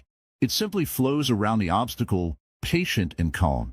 This is the way of patience, a silent strength that does not need to shout or push. It is quiet, but powerful beyond measure. In life, we meet many obstacles. People may say harsh words. Events may not go as we wish, and sometimes pain touches our hearts. It is natural to feel anger rising like a storm, but the wise understand that anger is like the storm. It can destroy everything or pass by, leaving the sky clear again. Patience is not weakness. It is not giving up or hiding from life. True patience means facing difficulties with calmness and a clear mind. It is a deep understanding that everything changes and nothing lasts forever. The angry mind wants to grab tightly, to control and resist. The patient mind lets go and flows like the river. When anger stirs inside, the first thing to do is to pause. Do not act immediately. Take a breath, feel your heart beating, and watch the feeling without judgment. This moment of pause is a door. Behind it is a choice to respond with anger or with patience. Many times, we mistake patience for silence or submission. But real patience speaks softly in the heart. It says, I see you. I hear you. I will not be broken by you. It is a gentle strength that does not retaliate, but does not allow itself to be destroyed. The Zen master teaches that patience is like holding a hot coal. If you hold it tightly, your hand will burn. But if you hold it carefully, with wisdom and softness, you can endure the heat without pain. Anger is the hot coal. To be patient is to hold it skillfully. This skill grows with practice. When you feel irritation or anger, instead of reacting, remind yourself, this feeling will pass. Just as a storm does not last forever, neither does anger. It rises, reaches a peak, and then falls away. If you hold on tightly, you suffer twice, once from the anger and again from your resistance. Try to see the person or situation causing anger with new eyes. Often, people act out of their own suffering, fear, or confusion. They may hurt you, but that pain comes from a place you can understand, if only you look deeply. Patience allows you to look deeply beyond the surface. When a mind is patient, it opens the door to compassion. Compassion is the healing balm for anger. It does not excuse harm, but understands that everyone is doing their best with what they have. When you cultivate patience, compassion naturally grows inside you. Practicing patience is not easy. The mind wants quick reactions, wants to defend itself, wants to be right. But the patient mind is slow to anger and quick to forgive. It knows that holding on to anger only traps the one who holds it. In moments of challenge, try this. Breathe deeply and count slowly to 10. Feel your body relax with each number. See the anger like a wave on the ocean, rising and falling. Let it wash over you without pulling you under. Patience is also learning to wait without frustration. Sometimes, life does not move as fast as we want. We want results, answers, or change right now. But the river takes its own time to reach the sea.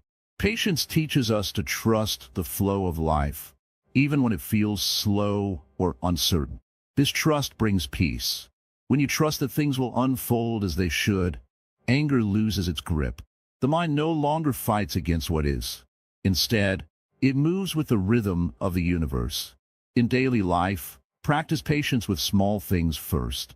When someone cuts you off in traffic, when a child cries, when your computer slows down, these are the moments to practice patience. These small victories prepare you for bigger challenges. Remember, patience is a gift you give yourself. When you hold anger tightly, you carry a heavy burden. When you practice patience, you lighten your load and open your heart to joy.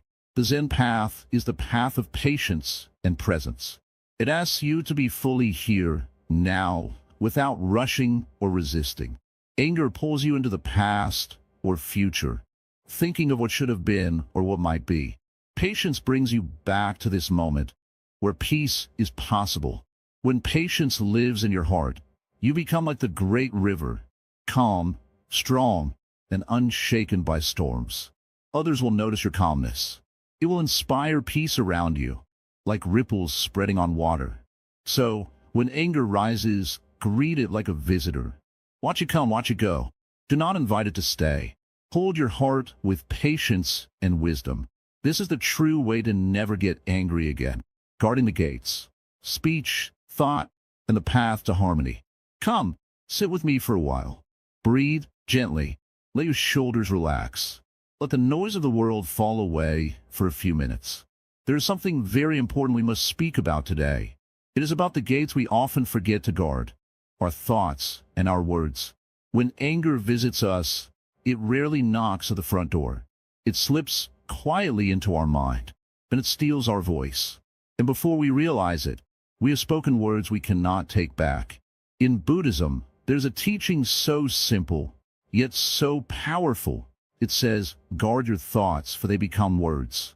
Guard your words, for they become actions. You see, the anger we feel inside doesn't stay hidden for long. It tries to come out, first through our face, then through our voice. And if we are not careful, it comes out in sharp words, harsh tones, or cold silence. Think about the last time you got angry. Maybe someone said something unkind, or maybe you were tired and someone disturbed your peace. The moment passed, but the words stayed. Maybe you said something you didn't mean, or maybe someone else did, and it hurt deeply. Words have power. They can heal or they can wound. Now ask yourself gently, when anger rises, where do you feel it first? Is it in your chest, your head, your throat? When you learn to notice it early, you have a chance to pause. That pause is your gate. That is the moment you can choose peace. In Zen, we often say, speak only if it improves upon the silence. This is not just a poetic saying. It is a practice. Silence can be full of wisdom. But if we must speak, then let the words be soft. Let them be kind. Let them be honest, but never cruel. When someone hurts you, the mind often wants to strike back. But revenge through words only increases suffering. Anger creates a storm, but we don't have to become the wind that feeds it. We can become the calm that ends it. You might wonder, how do I control what I say when I'm angry? The answer is, start earlier. Control what you think before you even open your mouth. The thoughts you carry are like seeds. If you keep planting angry seeds, angry words will grow. But if you plant seeds of understanding, your speech will also reflect peace. It is not always easy. There will be days when you feel misunderstood. Days when people are unkind. Days when you are tired or hurt. But even on those days, remember this. Your peace is your strength. Do not give it away for the price of a few angry words. Sometimes silence is the greatest response. Sometimes a soft tone changes everything. You may not be able to change another person's behavior, but you can always decide how you respond. That is where your power lies. In the teachings of the Buddha, right speech is one part of the Eightfold Path. It means speaking truthfully, kindly, and at the right time. It means not gossiping, not lying, not speaking harshly. It means using your voice to build, not to break. When you follow this, anger has less space to live. But what about our thoughts? That's where it all begins. Most people wait until anger shows up in speech to deal with it. But by then, the damage has begun. A Zen practitioner learns to watch their thoughts like a careful gardener watches their plants. When weeds of anger appear, they are gently removed, not ignored. You must be gentle with yourself. Don't feel ashamed when angry thoughts arise. You are human. What matters is what you do with those thoughts. Do you let them grow? Or do you breathe, smile inwardly, and return to stillness? Let me tell you a small story. A student once asked the Zen master, "What should I do when someone insults me?" The master replied, "If someone offers you a gift and you do not accept it, to whom does the gift belong?" The student said, "To the one who offered it." The master smiled. "Then why accept the anger they give you? You do not have to carry other people's fire. Let them burn alone if they must, but don't let it spread to your own heart. Be water, be wind. Let your presence cool the heat, not fuel it." There is great freedom in this way of life. Not because others stop being difficult, but because you stop letting their difficulties change your inner world. You become like the mountain, quiet, still, unshaken. Words may hit your surface, but they do not enter your core. This path asks for awareness. Not once a day, but all day long. It asks you to observe your thoughts before they become feelings, your feelings before they become words, and your words before they become pain. Each time you guard your gates, you grow stronger in peace. Each time you pause instead of reacting, you break a chain that has bound you for years. And slowly, something beautiful happens. Anger begins to lose its home in you. So let your thoughts be clear, your voice be soft, and your heart be steady. Speak only what lifts. Think only what heals. And when you're unsure, let silence be your answer. We're almost there. You're walking the path well. One mindful step at a time. Stay with it. The peace you're looking for is already within you. Daily Dharma. Building an anger-free life through practice. Let me tell you something simple, something quiet, yet powerful. Anger is not something that leaves you all at once.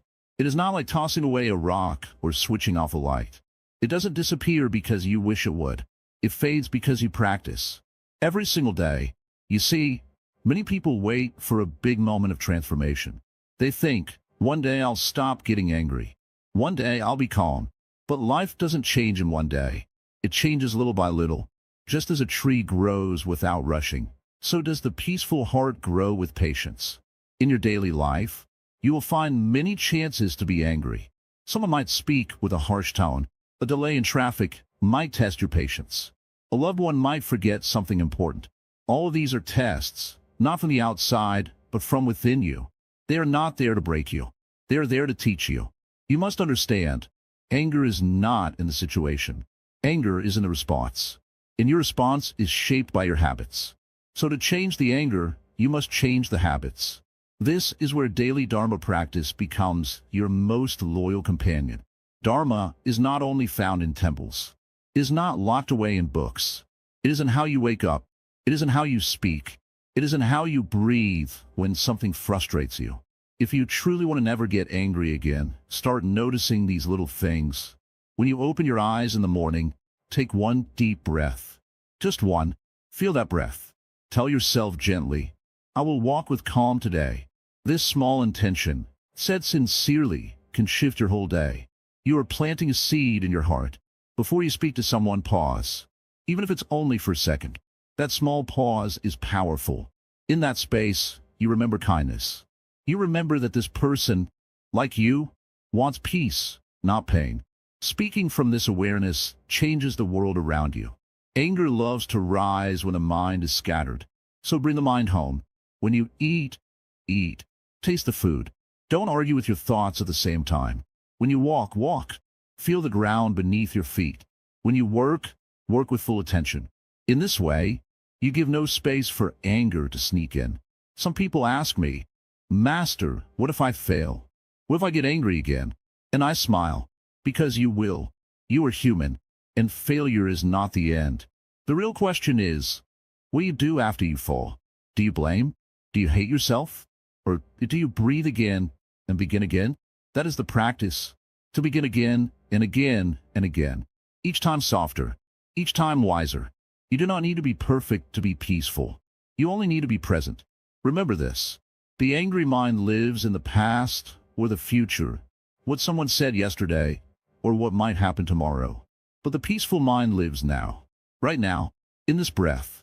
In this moment. That is where your power is. Even in the busiest day, take small moments of silence. Just 1 minute to sit quietly, to breathe, to return to yourself.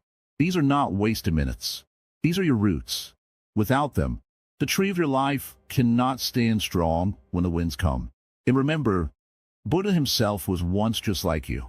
He too had emotions. He too was tested. But he learned through daily effort, through constant reflection, and through deep compassion for himself and others.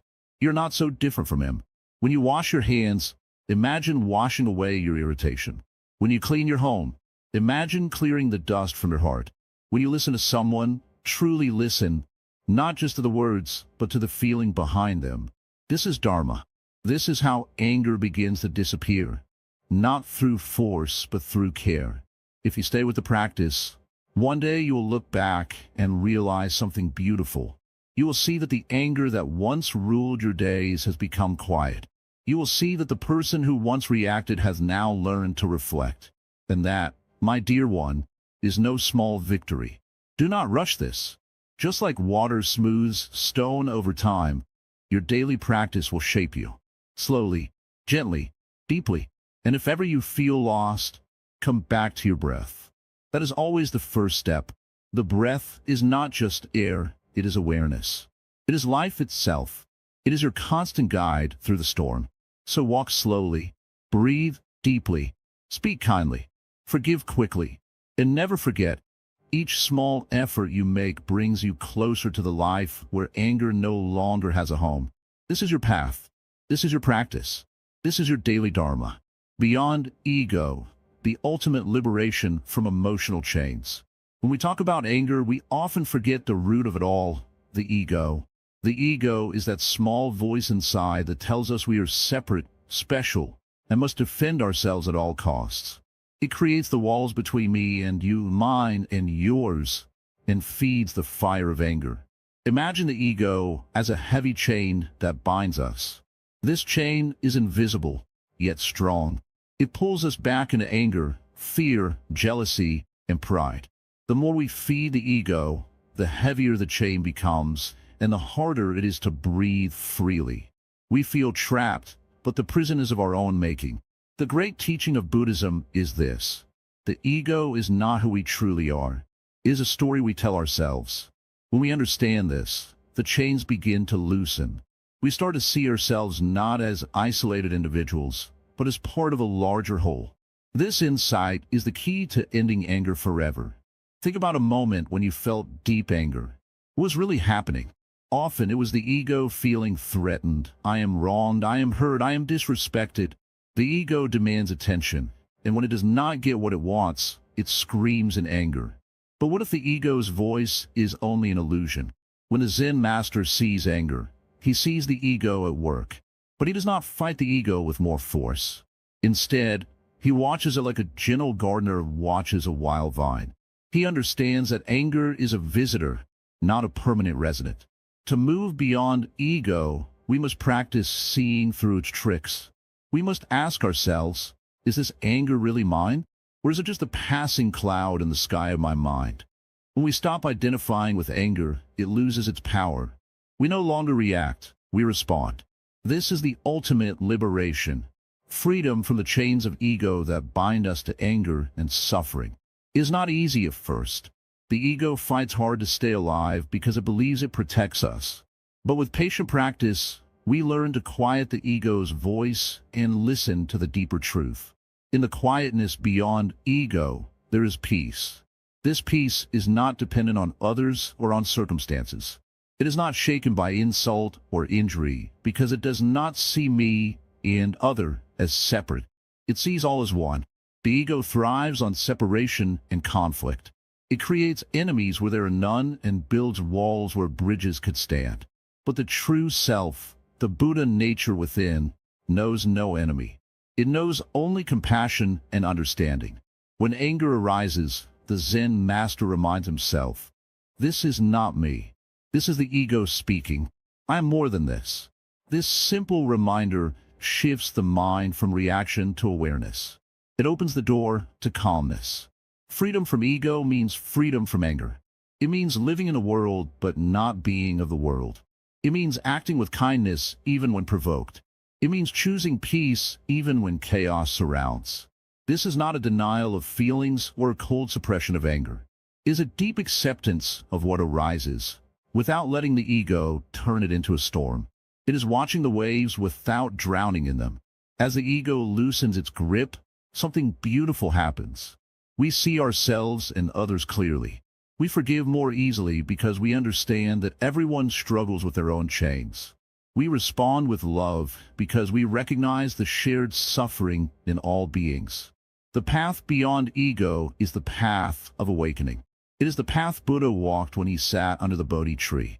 He saw through the illusion of self and found freedom. This freedom is available to all who seek it with sincerity. It is not hidden in distant lands or secret places. It is found here and now, in the simple moments when we choose awareness over anger. Practice noticing the ego's voice inside you. When anger rises, ask gently, who is angry? What is this anger protecting? Watch without judgment. Breathe deeply. Let the anger pass like a cloud drifting across the sky. With time, you will see the ego for what it is, a passing shadow. And behind the shadow, the light of your true nature shines clear and bright. Living beyond ego means living without the chains of anger. It means walking freely, peacefully, with a heart open to all life. This is the ultimate liberation, the end of anger's reign in your mind and heart. In this place of freedom, there is no need to fight or defend. There is only the calm, steady presence of a mind awakened, a heart at peace. This is the gift of Buddhist wisdom. It is the gift of the Zen master's teaching. It is the gift waiting for you in every moment if you choose to accept it. The peaceful path, living a life where anger has no place. Listen closely, for this is the final teaching in our journey. You have walked a long path, learning how anger arises and how it can be transformed.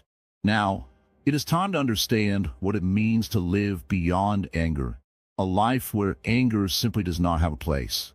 Imagine a river flowing gently, untroubled by stones or fallen leaves.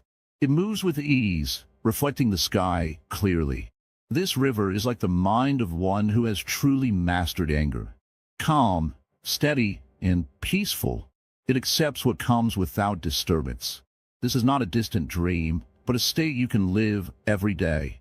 To live free of anger, you must first know that anger is not your true nature.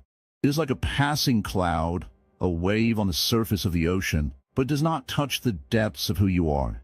When anger rises, see it as a visitor, not the master.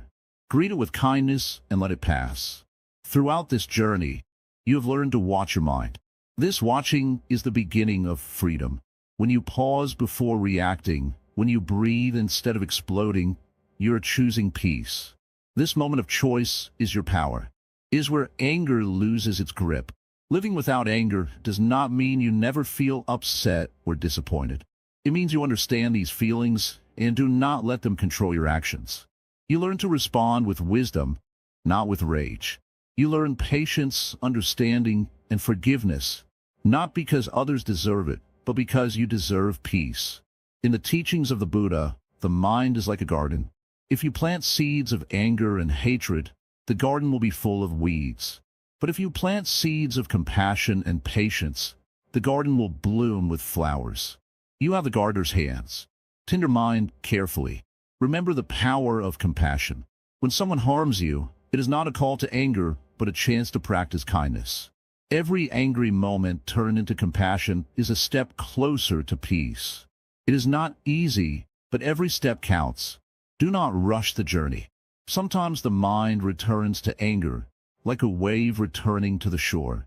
This is natural. Each time, greet the wave with awareness and let it flow back to the ocean. You grow stronger with every practice. Living without anger means living with balance. It means embracing life with all its joys and sorrows, without being pulled by the storms of emotion. It means resting in the stillness that is always inside you. You may wonder, how do I keep this peace every day? The answer is simple. Practice. Practice kindness to yourself and others. Practice mindfulness in every moment. Practice forgiveness for the past and hope for the future. Anger often hides a deeper pain, hurt, fear, or frustration. When you meet anger, also meet the pain beneath it. Offer yourself gentle understanding. This softens the heart and breaks the cycle of anger. In your daily life, create space for calm. Take moments to breathe deeply, to listen to the quiet within. This quiet place is your refuge. When the world outside is loud, return to this stillness. Let your speech be gentle. Words carry great power. Speaking kindly not only soothes others, but also calms your own mind. Choose words that build peace, not words that fan the flames of anger. Be patient with yourself. Change does not happen overnight. The journey to living without anger is like growing a tree. It takes time, care, and patience. But the fruits it bears are sweet and lasting. When you face difficulties, remember you're not alone. All beings struggle with anger and pain. Your path is shared by many. Together, we walk toward peace, each step making the world a little brighter. In the end, the peaceful mind is free. Free from anger, free from fear, free from suffering. It is the mind that sees clearly, loves deeply, and lives fully. Before we part, I invite you to carry this teaching in your heart. Whenever anger arises, remember the river, the garden, the wave. Breathe. Watch. Choose peace. Thank you for walking this path with us at Wisdom Writings. If this journey has touched your heart, please like, comment, share, and subscribe to our channel. Your support helps spread peace and wisdom to many others. And please, drop down your thoughts in the comments below. Remember to keep your spirit strong and your heart open. Comment Namo Buddhi now, and let this simple phrase be a beacon of peace within you, guiding you every day. May your life be free from anger. May you live in kindness and joy. May peace always be with you.